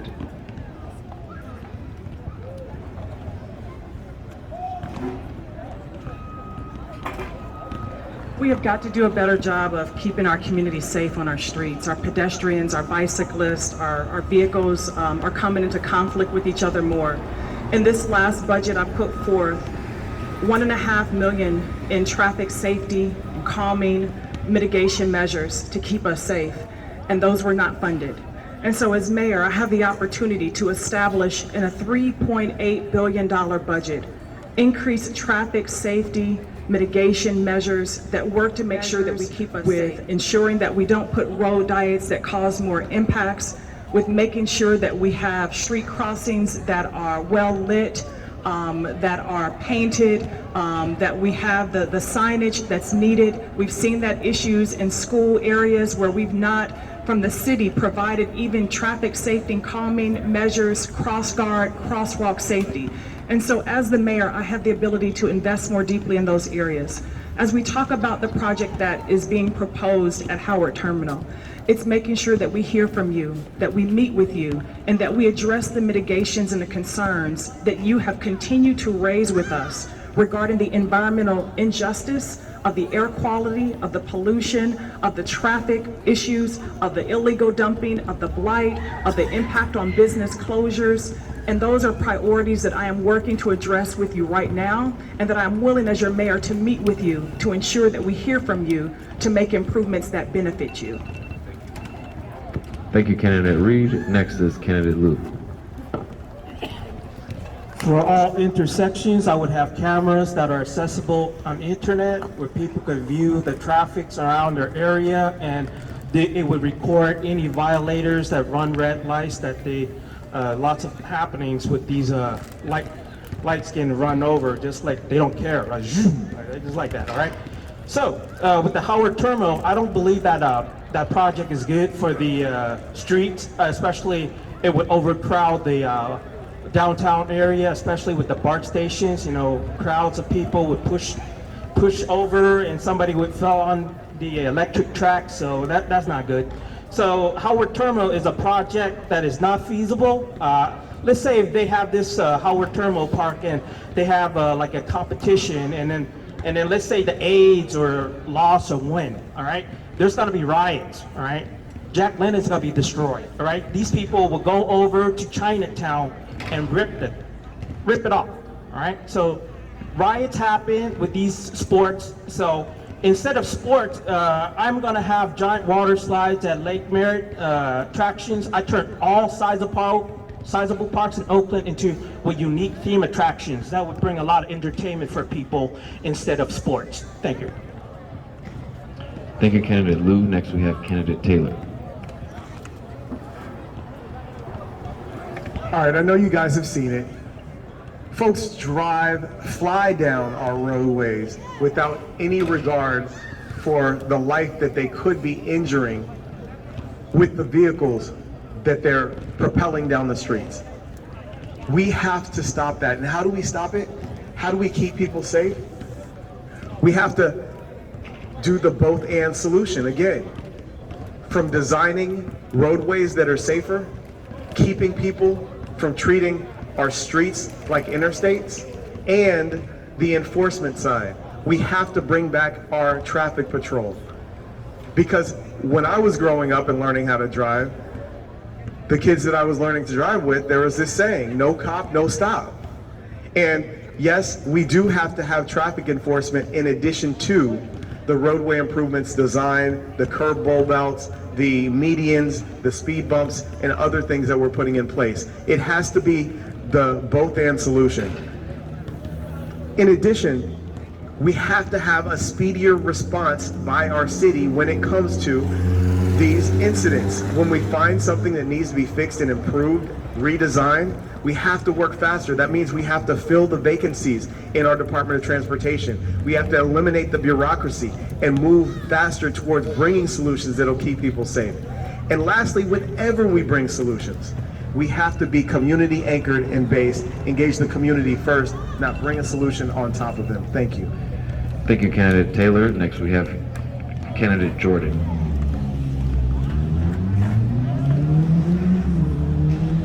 Well, as far as pedestrian safety, as a jogger, I can speak from personal experience. Usually when I jog down Chinatown or any part of Oakland, I have to literally, even if the light is green, I have to dash across the street. I'm always dashing across the street because most of the time people are driving at well over 60, 70 miles per hour. Folks aren't paying attention. And I think the important thing to do is meet with the Department of Transportation and come up with a comprehensive plan to create barriers, to create an environment where it's safe to actually walk and ride your bike without fearing getting killed. And also I think a very important issue that I have near where I live in Lake Merritt, if folks riding down back and forth on the street with their dirt bikes, you know, at all hours of the night. I think there need to be more enforcement there.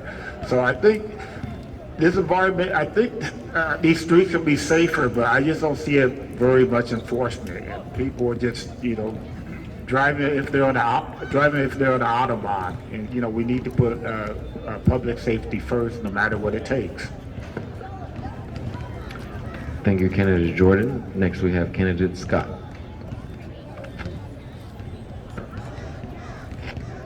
Signs are yield signs, if that. And when I say people drive like they have no sense, but we're all used to it. You notice how that doesn't happen anywhere you leave Oakland?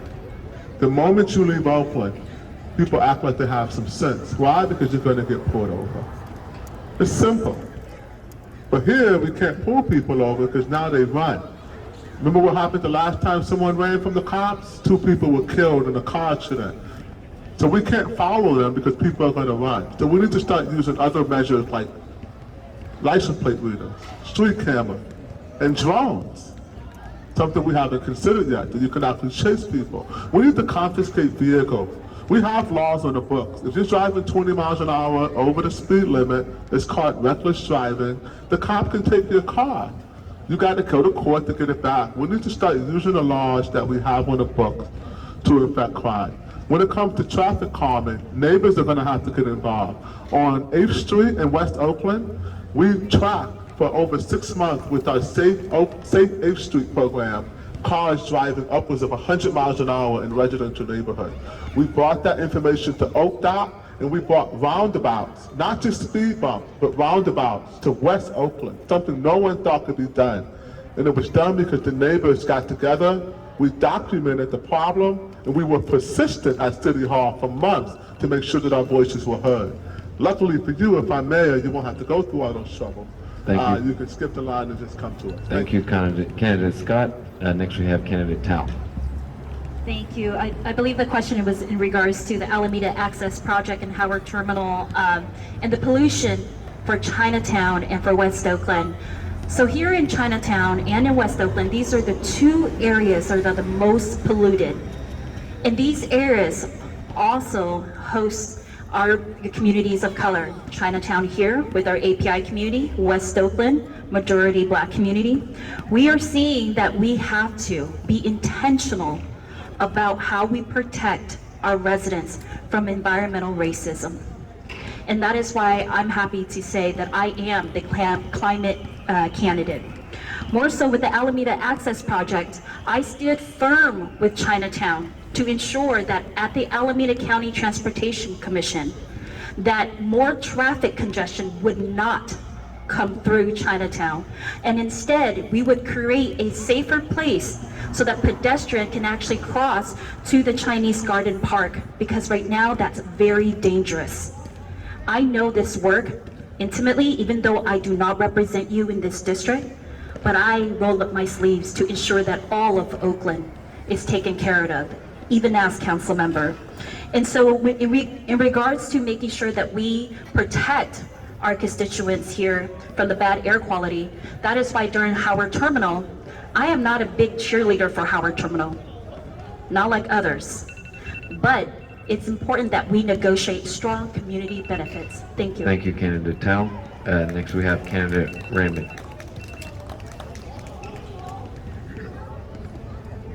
Well, there's no way that anybody can say that they have a plan to improve traffic here in Oakland if they do not organize strongly to oppose the Howard Terminal project, period. There can be no community benefits. That is not possible. The whole purpose of Howard Terminal is to increase gentrification. There's no way that it will not vastly exacerbate the traffic problems. It's been explicitly said by the promoters of the Howard Terminal project that they want to turn Oakland into a tourist destination. In other words, little Las Vegas. Is that what you want here in Oakland Chinatown? To make it just a tourist destination with thousands of cars coming in and out? You think you have a parking problem now? Wait till the Howard Terminal project is built. As far as community benefits, there can't be. All that is, that's just putting lipstick on a pig. It's just a way to for hush money for a few businesses and a few nonprofits. It is that. So, if you're serious about traffic, if you're serious about rents and gentrification, then you must organize and oppose the Howard Street Terminal project, period. Thank you, Candidate Raymond. Next we have Candidate Villanueva. I'm Elisa Victory Villanueva, number 7 on your ballot. I support a red, black, and green New Deal that is Green New Deal with a reparative framework and equity framework. This community, as well as West Oakland, is one of the most polluted, and it has been for decades. Urban renewal hit this community, devastating some of the housing that existed to build the freeway, as well as to build BART headquarters. The Alameda Access Project is to ensure that when people are coming from Alameda, from the Alameda Tube, they're not driving all the way down 7th through Chinatown, but there's an immediate access ramp for them to get on the freeway so that they can reduce all the traffic coming from other cities into this specific community. I support those measures that have been around and proposed for years now. I also support us taking traffic off of some streets entirely. Do y'all remember the Slow Streets program that started during pandemic? It was very ghetto, right? It was just like a caution sign of don't enter here. In the East, a lot of people just move them every morning and drive past them. But I think that was a missed opportunity for us to really assess. There are some streets where they are so badly in disrepair, where people can't drive down them, or where we have such high pedestrian accidents that we should remove them entirely. We should have massive protected bike lanes, protective transit lanes. If you don't see, there's a lot of public transit that people in this community specifically rely on. When I lived here, I didn't have a car. Didn't have a car till I was 26.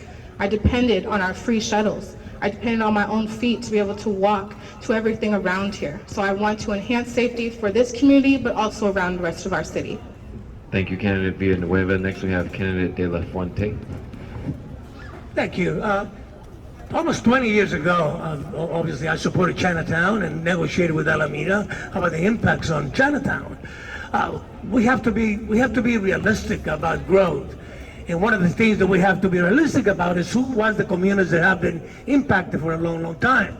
But at the same time, what it boils down to is that unfortunately in Oakland at this time, everything goes. That's one of the biggest reasons that we have the problems that we have in Oakland with traffic. Not only in Chinatown, but throughout the city, because everything goes. We don't enforce any of the laws that we have. And I know that sounds simple, but it is critical. You can have all the laws and all the plans in the books, but if you don't implement them, if you don't have the political will to actually implement and to protect our communities, the thing will continue growing and continue will be a problem. The Howard Terminal project, I will not only participate in the negotiations to make sure that if that project happens, mitigates the impacts not only to Chinatown, but the entire city. But we have to, again, cities have to grow. We have to grow, manage to grow, and we have to make sure that the people that have been impacted are not impacted. But at the same time, we cannot just put our head in the sand and say no. We just have to make things work. And the mayor of the city has the ability and the power not only to direct staff, but if I become your mayor, I can tell you that I'm going to be at that negotiating table and you're going to make me responsible for the outcome. Thank you. Thank you, candidate De La Fuente. And next we have candidate Hodge. I'm gonna do my best to do this in a minute because I realize people are starting to go home. It's starting to get cool out here. I'm gonna give you 30 seconds back if I can. My name is Greg Hodge. I don't know what number I am on the ballot, but I appreciate what your others is doing. All right. Equitable development is what we need, and so that requires us to listen to neighbors. It requires us to listen to the concern of Chinatown, West Oakland. I live in West Oakland. The question about Howard Terminal impacts on air quality with Margaret Gordon at Environmental Indicators Project and other work that has happened, we've brought the air quality up because the trucks aren't idling anymore. The similar concerns have to happen with Howard Terminal. And then lastly, on pedestrian traffic controls, we definitely need to work on more controls, more technology that we can use in intersections to actually hold people accountable who race through intersections. And something that's really difficult, working with younger people who are driving, the reckless driving that we're talking about, and helping them really understand how harmful it is. We had a pedestrian fatality at the corner of Jefferson and 16th. A dad was out one morning and somebody just raced through that intersection. So we got to start talking to our kids, to our young folks, to ourselves about how we do this. And I'm giving you 29 seconds back. Thank you, candidate Hodge. We'll now take 1 minute as a break for the interpreters.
Okay, thank you very much for that short break. We are on to question 4 out of 5. And the question is with regards to increase in general public open space. Parks and recreation centers are among the most important types of social infrastructure that help us build relationships with our neighbors. The City of Oakland spends less than 2% of its budget on Parks and Rec department. As mayor, how will you ensure efficient and responsive implementation of the city's various strategies outlined in existing plans? How would you resource and prioritize capital projects like the Lincoln Rec Center renovation so that it has the resources to be completed? And for this question, we're beginning with candidate Jordan. First off, it's getting very cold out here.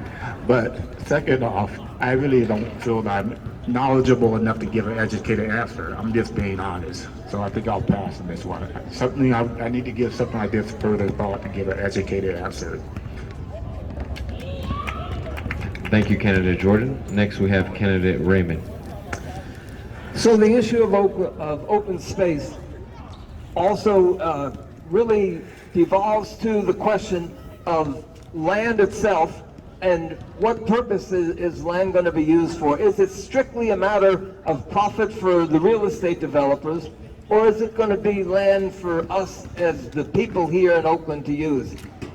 I participate, and that relates directly to the question of privatization of public land. I was very involved several years ago in the campaign to stop the privatization of a large part of beautiful Nolan Park up in the Oakland Hills. We need to get the finances to build new parks and to renovate and improve the public parks that we have. Where can those finances come from? Number one, we should be taxing the Port of Oakland. Number two, we need a campaign starting here in Oakland to change the tax structure in the state to make the corporations, the real estate developers, and the wealthy pay the taxes that they need to pay, that we need them to pay, in order to improve public spaces and parks here in Oakland and around the state. Thank you, candidate Raymond. Next we have candidate Scott. I've been waiting for this question. So I have a plan to overgrow Oakland. We have over 500 parcels of tax-abated land in Alameda County that could be used to grow food. There's nothing more urgent than using our public spaces to grow food and have community livestock. And the best thing that I've ever done in Oakland was start bottoms-up community gardens in West Oakland, where we have chickens, ducks, goats, pigs, and bees. We've had some sheep, but they were a little pricey to keep. What I'm getting at is this. How many people out here are not from America? You ever notice in your country there's not an uncommon thing to see a community garden? In one of the most developed cities in the world, of Seoul, South Korea, there are community gardens aplenty, and the elders take care of them. And they take care of them while they teach our children how to be resilient and grow food. As we're looking at our prices of groceries in our grocery store today, I think it's obvious that we need to be more resilient and grow food as our elders, many of you, have to stand in food banks weekly just to supplement your diet. So we're going to take control of our public spaces to grow food and plant medicine. We're going to introduce an edible Oakland walking foraging map so people can walk around Oakland, know where the community gardens are and where your edible landscape are. Oakland has an edible landscape. Most of our trees are edible, and many of our foliage are medicinal and edible. So we're going to double down on that and spend money where it matters. Thank you. Thank you, candidate Scott. Up next we have candidate Reed. Yes, this is exciting. We have over $18 million coming into the city for open spaces and parks. And right here at Lincoln Square Park, the heart of Chinatown, we know that there's nearly $12 million being invested. $8 million from the state, $4 million from the city. And there's a lot more investment that we can do to make sure that we've got great open spaces for people to come, take sunshine breaks, for our seniors to get out, for our children to get out, for our community to come together, for us to use open spaces as healing spaces, for us to talk and share and thrive. In East Oakland, I've certainly supported the Freedom Farm, where we've got 100 planter boxes that help to feed nearly 300 families at our open space public land, that while we're waiting to build housing, we are using that land to create a space for community to gather, for community to be nourished, and community to be fed. We've got a number of parks that we're looking to do that for, enhancing them with this state investment, putting more deeper funds in partnership with private organizations, working with companies who will equally invest into the city, as we've seen in other communities. In the budget, last year and this year, focusing on how we invest in our community parks. We invest a lot in Lake Merritt, but it's the community parks that our seniors and our children want to be able to safely gather and come to. And we need to ensure that those spaces are available, that they're accessible, that the transit around them creates that opportunity for them to get there safely, and that they're well lit and vibrant, just like we are here tonight, every night of the week. Thank you, candidate Reed. Next we have candidate Villanueva. Thank you for the question. Elisa Victory Villanueva, still number 7 on your ballot. For our Parks and Recreation Department, we need to have equity among the Parks and Rec. I agree with what Councilmember Reed just said, that some of them are highly cleaned, have a lot of services, have transit and are accessible, and others have just been basically forgotten, have been run down for decades, my entire life. A lot of those happen to be in the flatlands, happen to be in communities of color. So I want to have equitable services across our city from our departments of Parks and Recs, but we also need to increase the investment. 2% is not enough to serve our entire city. Knowing that green space, access to outdoors provides recreation, provides health, provides safety, especially for our youth, provides education, and provides, again, a place of community, a place for us to gather like this. So we need to have all of our parks open, all of them adequately staffed and resourced, and that requires us having the will to budget all of our departments in terms of what they need to staff all of our departments. It means that we're going to also make sure that our parks aren't being used as homeless shelters, because we have a city auditor that just released a report that we've been spending millions and not addressing our housing crisis, right? As I said, all of our businesses, our parks, our public spaces have been de facto shelters because we won't provide real shelter. We won't provide real service. Most parks, including Lake Merritt, have tent encampments or people living individually in tents. I want us to provide real housing so we can use our green spaces and again, open up the ones that we already have, including the MLK shoreline. Thank you. Thank you, candidate Villanueva. Next we have candidate Lu. When I turn all sizable parks in Oakland with unique 3 park attractions like Diamond Park, for example, I'm going to put zip line across trees. All right, we're going to have concerts, raid parties. All right, how are we going to fund this? All right, that's why I am selling concealed carry permits for $50. All right, we got over like 30 million adults in California that would want to come here, get a permit. They paid $50, and I would put that money in good use, putting up a giant water slide at Lake Merritt, and it'll be fun for the kids. I mean, if you have something for the teenagers to do, they would not go around doing crime, all right? So it's something good for our teenagers. Have something good to do. All right, thank you. Thank you, candidate Lu. Next we have candidate De La Fuente. Thank you. Definitely a priority. We have to prioritize. And as much as we want to do everything, we know that we cannot do everything.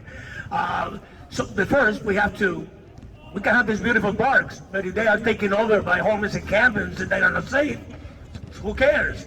Right? So the first thing we got to recognize that we have to take our park back. A lot of our parks are taken over by homeless encampments. A lot of our parks, I agree, they have not getting the same attention that other parks are getting, but it's a question of priorities, and I can guarantee you that that's one of the, if you look at my record, the 20 years that I was there, Cesar Chavez Park, Dolores Park, many of the parks in my district, the district that I represented, it was refurbished when I was in the city council. Why? Because I believe that especially hard-working people that don't have open space, and the parks are the only place that they can take their children. But right now we're in a crisis, and we know it. Right now people are afraid not only to be on the street, but be in our parks. So first, we have to take them back. Secondly, we have to prioritize. Thirdly, we have to make sure that we allocate reasonable resources. But as much as we want to do everything, we can't. So priorities is a must. Thank you, candidate De La Fuente. Next we have candidate Tao. I 100% support the renovation for Lincoln Square parks. Parks to me are very personal. I've lived in apartments the majority of my life, and parks to me is my front yard and my backyard, and so it is that case for many families here. And I have a proven track record to prove how much I care about parks. I, again, just won $2 million for East Oakland parks, because just like how, even though I do not represent Chinatown, I come out here and I give you all resources, that is what I'm doing too. I'm tired of waiting for those parks to receive the resources that they so deserve.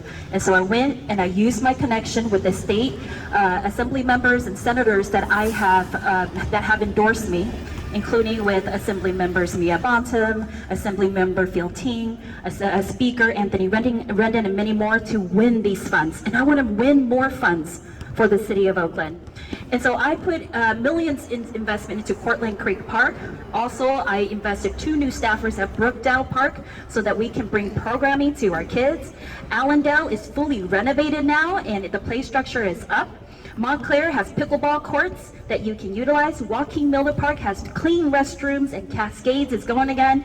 Diamond Park, the tennis courts is all renovated, and there's more trash pickups there. School closures are also a big deal as well too, because that's public land that is trying to be privatized. So I'm against the school closures. And I also gave back land in my district to the Ohlone tribe, so Gorate. Thank you. Thank you, candidate Tao. Next we have candidate Hodge.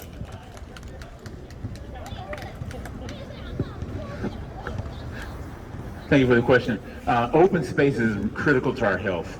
The more we can do to have green spaces that are open to the public, making sure that we balance the needs of young people and seniors is going to make a huge difference. Oakland has a historic role in terms of its parks. Back in the 40s, 50s, and 60s, we were a model for the nation, and I think we can become that again. Let's make sure we use more green space for gardens. Let's improve the parks, all the deferred maintenance, like at the Infirmary and other parks around the city. We need to do a much better job. I support what's happening over at Lincoln Rec Center, as well as the Malanga at the Infirmary. And we should make sure that every time we do a development, we're not negotiating a new community benefits agreement, but that we have a community benefits ordinance and we begin to spread those resources around the city. Other than that, and then one last idea, we have the Coliseum complex that the African American Sports Entertainment Group is working to re-energize. Great opportunity for green space in that part of the city. I'm giving you back 45 seconds this time. Go. Thank you, candidate Hodge. Next we have candidate Taylor. All right, I guess I'm the last. Yes, open space is critical. We have to create that space for our residents, young and old, to come and enjoy. It's got to be equitably accessible. That means that we have to be able to get there, the transportation options. It has to be close by.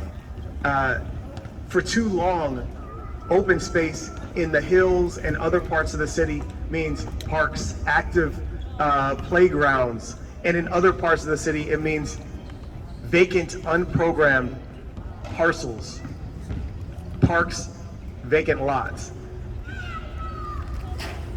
The inequitable nature of things is something we have to address, and that's why I had to say no when my colleagues on the council put forth a budget that, even though districts 5, 6, and 7 represent 60% of the landmass of this city, they only allowed 15% of the dollars, the funding that was being allocated, to go to those areas. And I want to acknowledge Councilmember Reed for standing with me against the rest of the council that was trying to be inequitable. We have to ensure the equitable distribution of resources to parks and open spaces across our city. That's what I will do as Oakland's next mayor. Just as I took vacant lots and worked with the Black Cultural Zone to turn them into urban oases like Liberation Park, just like I worked to bring more than $8 million into parks across District 6 since I've been in office. Thank you. Thank you, candidate Taylor. At this time, before we move into our fifth and final question, we'll take 1 minute as a break for our interpreters.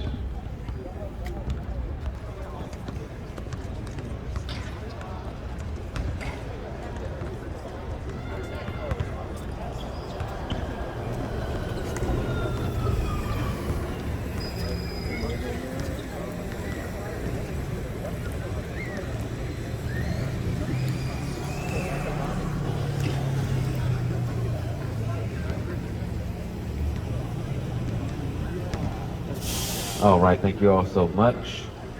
We are at the fifth and final question from community for this mayoral forum before moving into the 1 minute closing statements.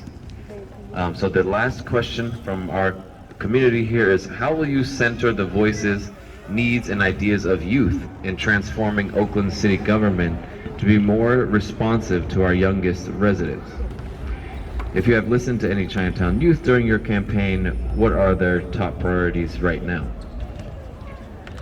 And we will begin this question with candidate Raymond. Well, in the first place, it's a complete travesty that somebody as young as 16 years old can be tried as an adult and sent to prison for life, and they cannot vote. If you're old enough to be tried as an adult, you're old enough to vote. And I think that we need the right to vote for everybody 16 years old and up. I also think that we've seen in the past how the youth have led the movement for change in America. That was true in the civil rights movement. It was true in the labor movement. And I saw that personally, and I was a participant in that back in the 1960s. And we need to revive that sort of movement amongst the youth today. And that is particularly important around the question of global warming, which is something that will devastate the entire planet. So we need to bring those issues to the youth and encourage the youth to organize and lead the way for change.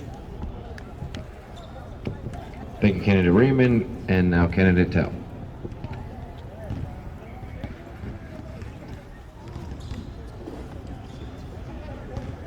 I love this question as well. So, our youth is our future. And if we really want to talk about public safety, it's about investing in them now on the front end so that we don't actually complain about how they're committing crimes or property crimes or what have you in the back end.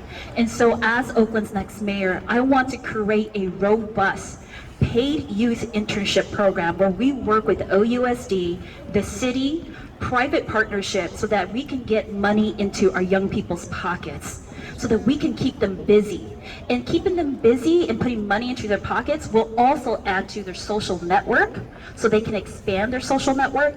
And not just that, but also teach them the financial literacy that they so need and so deserve in order to be successful. More so, city jobs, we have so many vacancies, between 24 to 40% vacancies in City Hall. We need to make sure that it is our young people who are taking on those entry-level jobs. They are great paying jobs. And so when our young people graduate high school and they decide that they don't want to go straight to college right away, like myself, that they have an opportunity to have a great paying job so they can continue to live here, play here, serve their community here, and also have a family here if they would like to. I am also very proud to have a youth internship program on my campaign, and I will do so as your mayor as well. Thank you. Thank you, candidate Tao, and now candidate Taylor, please.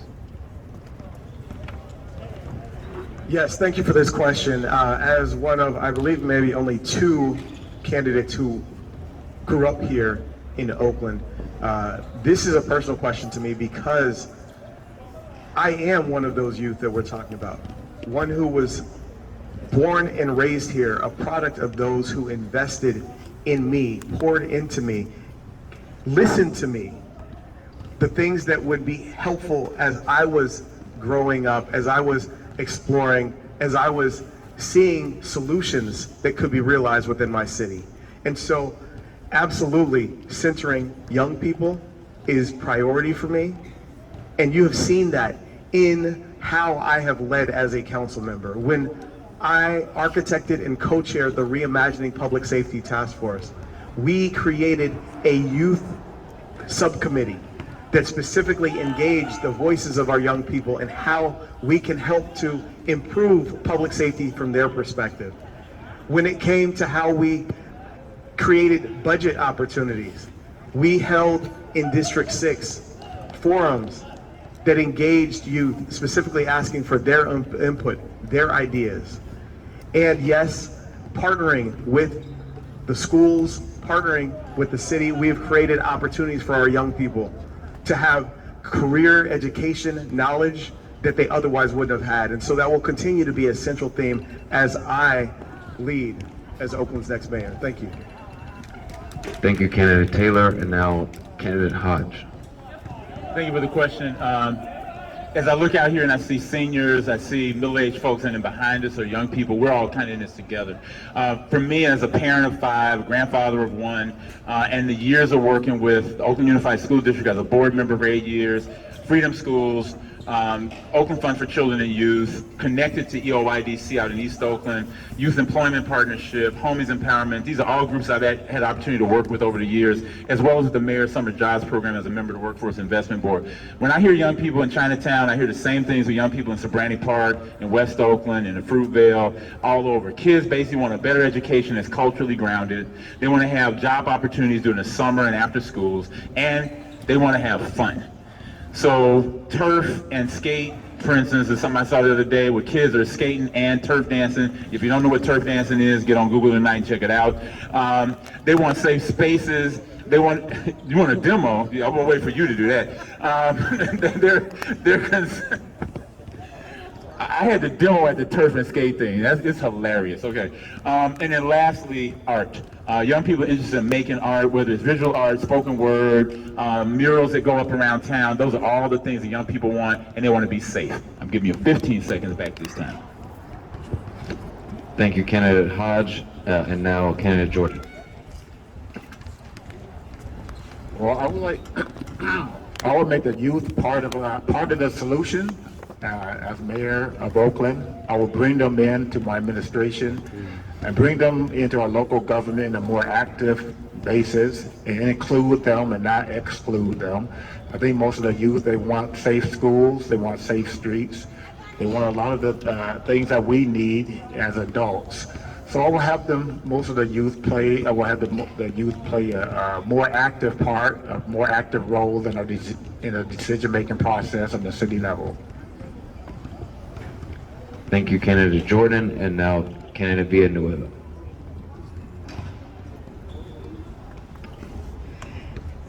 Thank you for the question. I'm Melissa Victory Villanueva, number 7 on your ballot.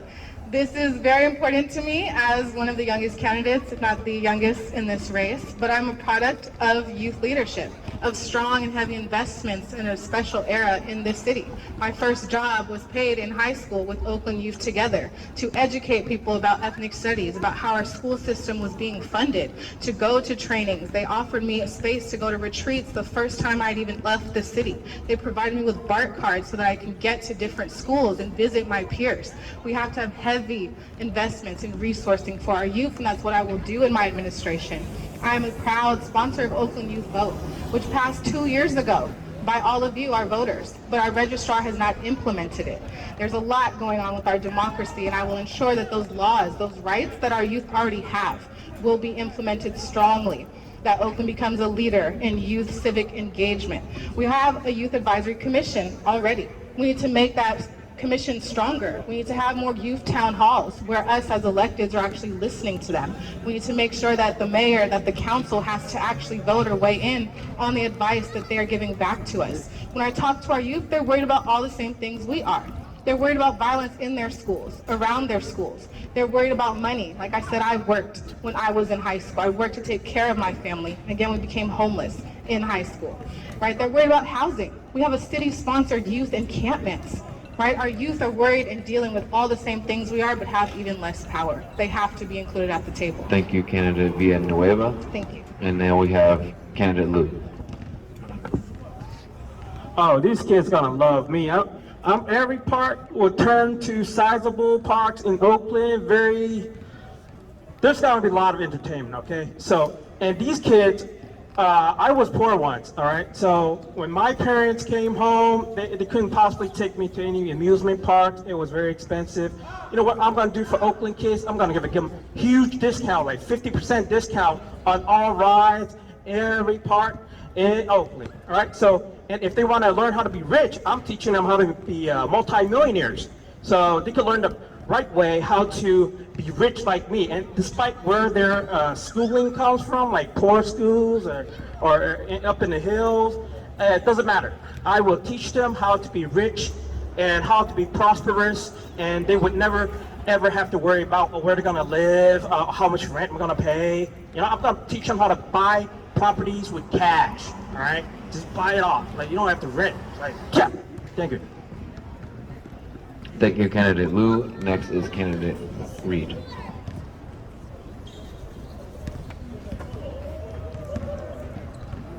I think it's an incredible time to invest more deeply into our youth.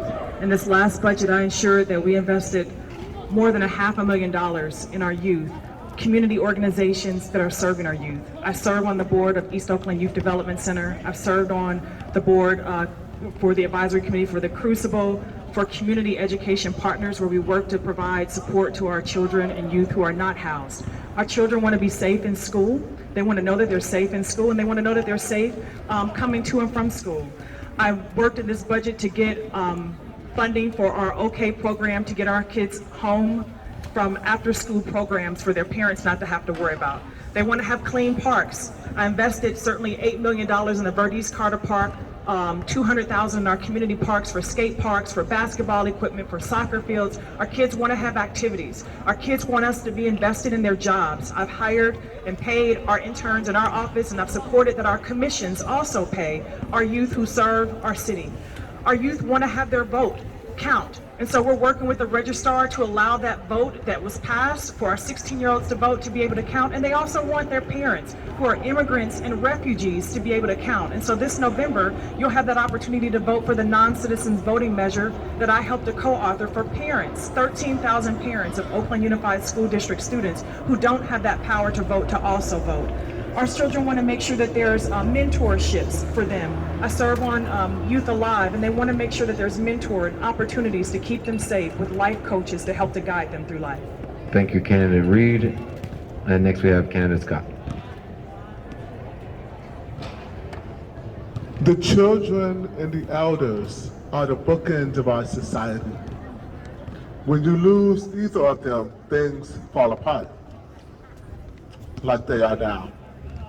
And we've lost them. I'm ashamed to say that as an adult, you should be ashamed to feel as an adult that we have lost our children. Children speak any language. Many of you here speak more than one language. Most of you learned them as a child. Children speak languages that are unspoken, like those of society collapse and escalating violence. When your average violent perpetrator, like the ones who are robbing our Asian citizens in Chinatown, are young black men, what does this mean? That means we've lost them. In their youthful rebellion, the young are eating the old. It won't stop. We feed our children poison in schools. They barely can read as they graduate. The amount of investment and attention that we put into our children and our elders has been abysmal. Everyone deserves better. And it's more than rhetoric. It's more than a purity contest, performative politics. We need real, tangible solutions that will help our children to regain hope for their future. And it starts with us. Let's put our phones down. Let's put our computers down. Let's start to talk to our youth, mentor them, and love them once again. Thank you. Thank you, candidate Scott. And now we have candidate De La Fuente. Thank you. First, definitely, we have to create a safe environment first for anything to happen. Oakland used to be a city that had thousands of jobs. I came to the city 50 years ago, and I can tell you that we have all kinds of different opportunities to work. We were the hub of manufacturing in the East Bay. We had incredible opportunities, and now we lost all of that. So we have to go back to the basics. We have to make the city safe. We have to create opportunities. We have to make sure that we attract businesses. We have to make sure that we create jobs, because the reality is that the cities don't create jobs. I know that people expect the cities to do everything, and we say sometimes everything. We can't. We have to understand that those opportunities have to be created, and we have to attract them. We have to make sure that we are the ones that creating those opportunities by attracting businesses and creating jobs. And the only way to do it is create a safe environment, not only for our youth, but for businesses to come to Oakland. Businesses are leaving Oakland. We are losing a lot of our jobs and a lot of our businesses. Why? Because they don't feel safe. Why? Because they cannot have a hard time hiring people, right? So we have to change that. And the only way to change it is by creating an environment that is friendly to business. But as mayor, I'm going to deliver that message that we are open for business. We're going to streamline the process so we can attract businesses and make those things happen. The reality is that that's the only way it will happen. Thank you, candidate De La Fuente. And this concludes the question portion of our forum. A quick round of applause for all of our candidates before we move into closing statements.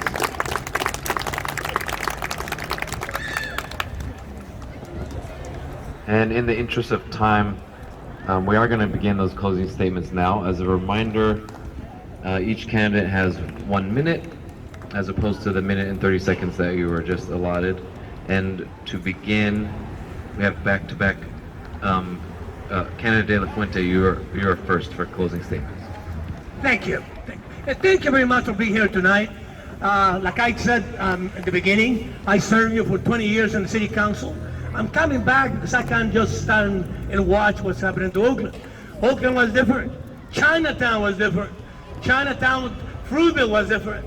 But now, we have given up. In Oakland now, every car breaks in, homicides, shootings, everything has become normal. Why? Because we have allowed it to become normal. I'm running for mayor not to fix everything. I'm running for mayor to get the city back on track, to make sure that we go back to the basics. When we do the thing that we are required to do, not the thing that we would like to do. And I believe that the biggest responsibility of government is to make sure that you're safe, to make sure that you can walk the streets, to make sure that you can patronize our businesses. Simple as that. That's the biggest responsibility of government. That's the only reason why I decided to come back and take one more time, not to look for anything, just to give back a city that had. Thank you, Candidate De La Fuente. And now, Candidate Reed. Thank you so much for waiting in this moment of change for us. This is a time that we have an opportunity to elect a mayor who will show up, that will listen to you, that will serve you, that will meet you where you are, and who will not forget about you, and who will lead the change that you deserve with action and accountability, and for you to see the results, for you to know that you are safe and protected and can live with peace, for you to know that our businesses in this community can stay open and alive and bring visitors back into this corridor to keep us thriving, for you to know that you are heard at the table, that we are prioritizing your voice, and that we will not tolerate attacks and crime and hatred against our Asian community or any communities, that you are seen and felt as seniors, as youth, as mothers, as leaders, as people that we want to see loved on, cared for, and thriving in this city from one generation to the next. I am that mayor who will lead with courageous change in action and making sure that we deliver for you day one. Thank you, Candidate Reed. Candidate Jordan. Thank you very much for having this opportunity, giving me this opportunity to speak, to discuss my candidacy. I run for mayor, not for status, not for ego, but I run to continue to serve. I believe the office of mayor I can use as a tool to improve the quality of life, because that's the only purpose of running for any office, to improve the quality of life for the residents of that particular city. So again, I think I would want to continue serving. I served in the military. I was a union organizer. I served my city, the library commission. I want to continue serving on a higher level. I want to use my tool to improve the quality of life for all Oaklanders. Thank you. Thank you, Candidate Jordan. Candidate Villanueva. Thank you again to everyone who organized this forum and for you all for being with us. I'm Elisa Victory Villanueva. I am number 7 on the ballot. I keep saying that because it's a huge big deal for me to even be on your ballot, because I was illegally disqualified by our city for 2 weeks. But I'm the only civil rights attorney that has a law degree focused in government, who knows what our charter says, who knows what our city law says, who made our city do justice and put me on the ballot. I want to acknowledge Derek Sue, Monisha Carter, and Albert Owens, who were disqualified because of the city's antics. I also want to make clear my position on Howard Terminal that I don't think I answered, that I'm opposed to it unless there are robust community benefits in line with what I helped to negotiate for 6 months with hundreds of other residents on the Jobs and Economic Development Steering Committee. I've served so many different committees, so many different visioning processes, town halls, advised on our Reimagining Public Safety Task Force, because that's what I do. I help our government do their jobs, and I'm running to lead from the front now, not from behind the scenes. My website's victoryforoakland.com. I'm endorsed by APN Action and many others. Thank you. Thank you, Candidate Villanueva. Candidate Luke. When you teach kids to be the rich the legal way, they were less likely to be criminals, depriving the life and property of others. So that's why I think it's very important to teach our youth to get on the right path. And Yeah, and for those giant water slides, you know, it's something that we need. Like my kids, when they want to go for entertainment, I have to drive them like 40 minutes to like Concord Hurricane, you know, like Six Flags Vallejo or Great America. And, you know, with these gas prices, I'm not gonna drive them that far. You know, if I make Oakland a unique theme attractions everywhere with these parks, our kids will have a very bright future playing right here in Oakland, and the money that they pay for those entertainment will be reinvested in the community. Thank you. Thank you, Candidate Liu. Candidate Tao. Thank you all so much for having us tonight. You know, Oakland is at a very pivotal point right now, and we need a mayor who can work with others.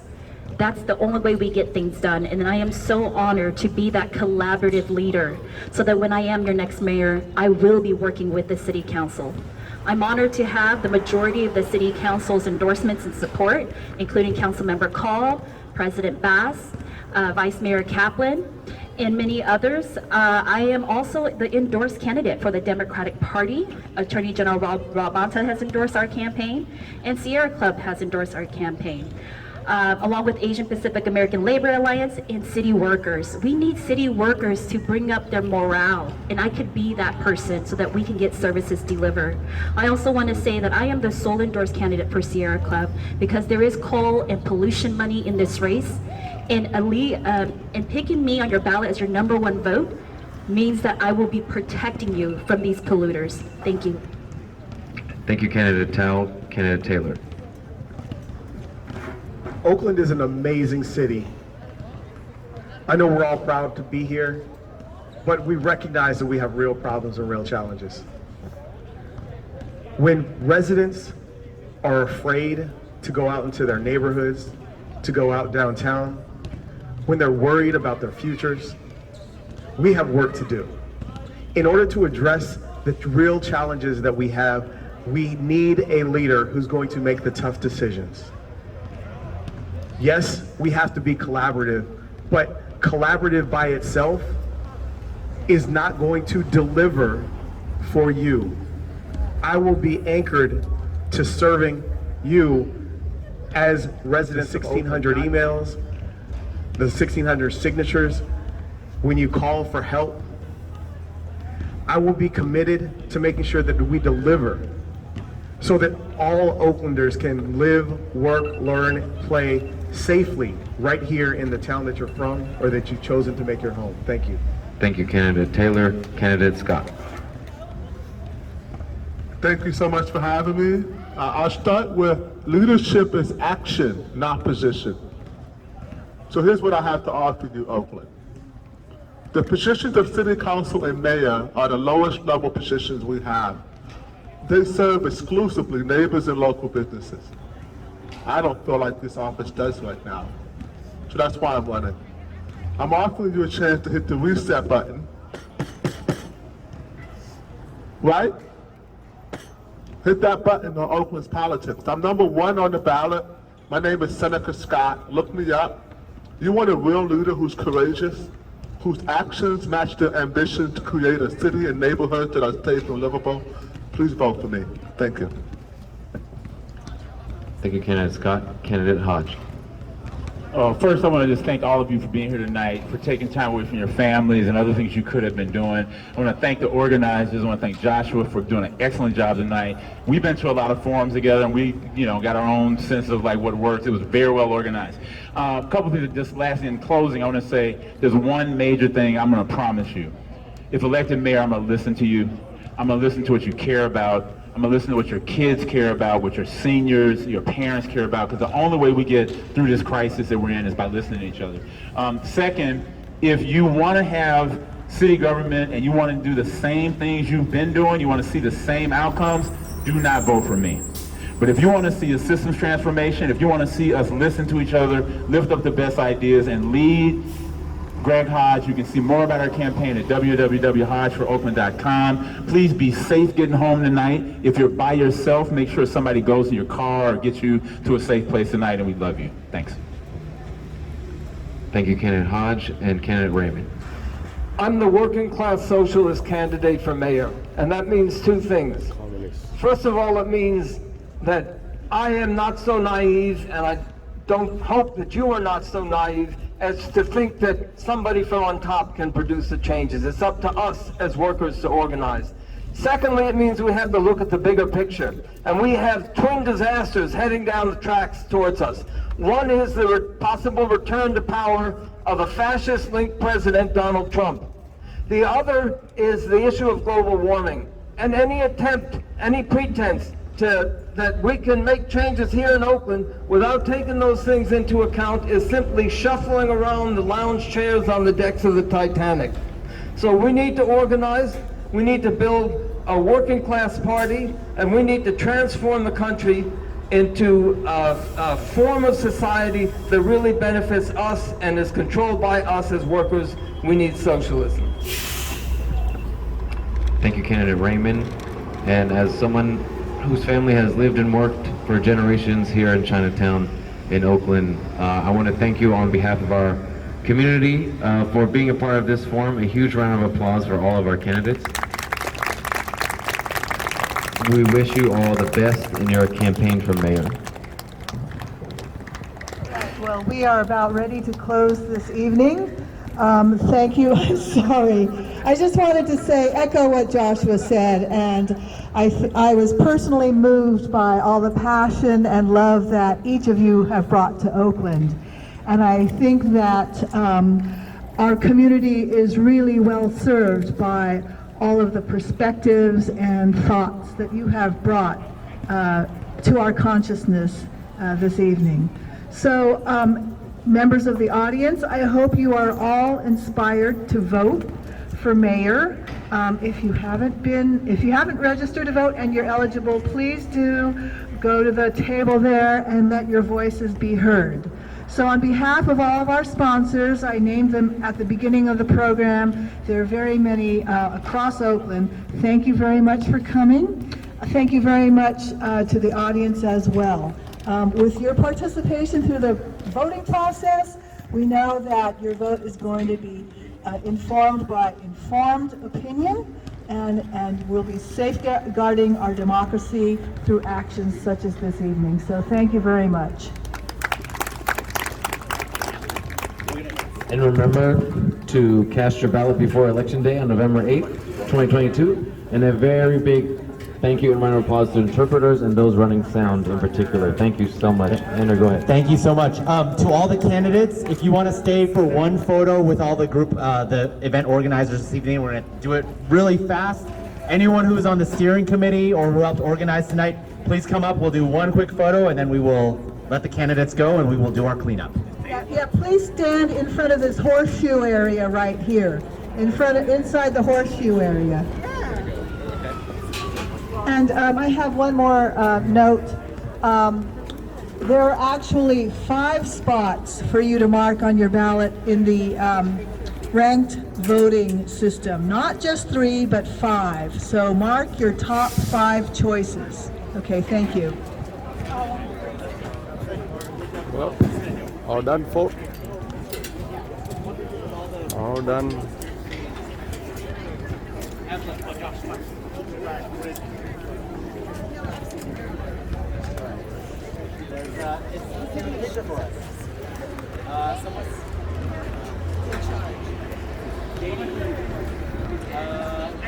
Everybody should give a big props to Janie. She's the main Janie.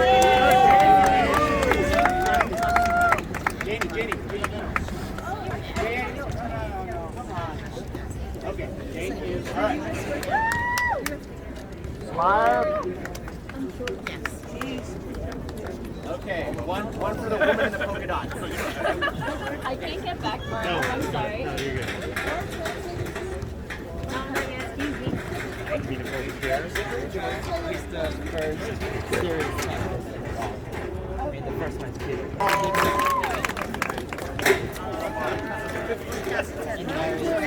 Phải xong rồi. Korean community. Hello Korean community. Hello. Let's take one picture. Good. Hello. Giờ này chụp hình quay phim quý vị.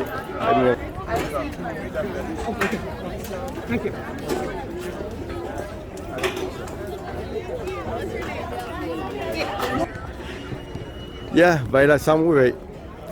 I'm done over here. The debate is done. Yeah. I want to stay on the neutral side. I don't want to say anything, but just let's see. Yeah. All right. I'm sign out. Good night.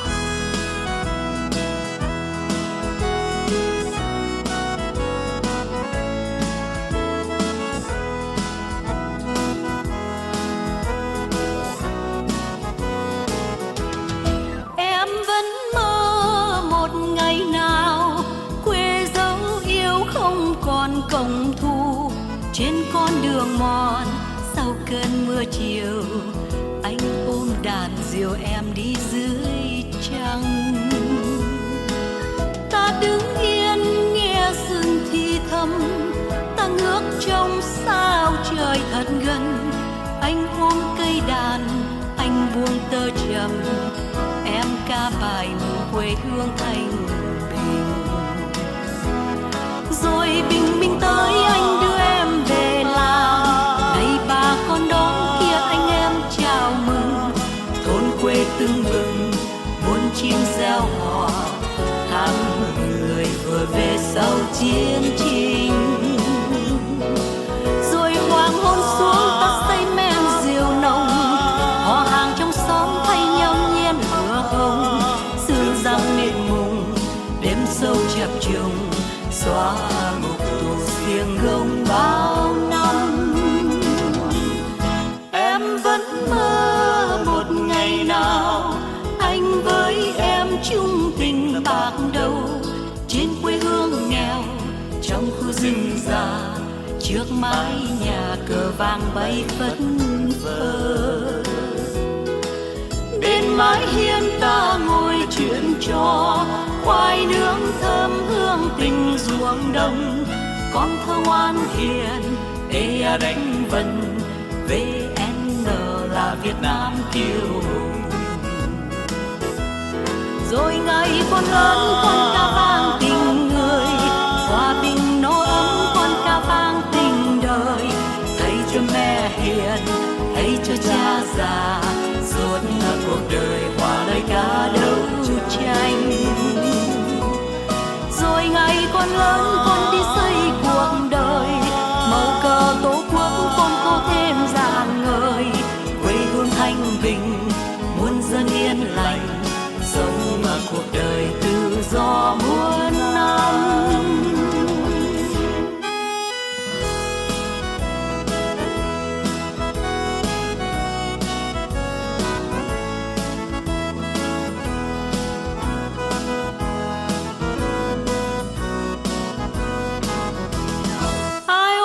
Dream of a return day, coming back home from so far away, the home of the free, home of the brave. We will start all over again. The birds will sing for democracy, the bells will ring for our liberty, the sun will shine for human rights. Stars in the sky will bright up the smile. Sing, sing a song for a happy ending. There's no more communist when the new days begin. Children will dance on a peaceful land, the land of the free, the land of the brave. Sing, sing a song for everybody, having a chance to live again. Sing, sing a song for you and me, having a chance to love again. Em vẫn mơ một ngày nào anh với em chung tình bạc đầu, trên quê hương nghèo trong khu rừng già, trước mái nhà cờ vàng bay phất phơ. Bên mái hiên ta chuyện cho khoai nướng thơm hương tình ruộng đồng. Con thơ ngoan hiền ê đánh vần VN là Việt Nam kiêu hùng.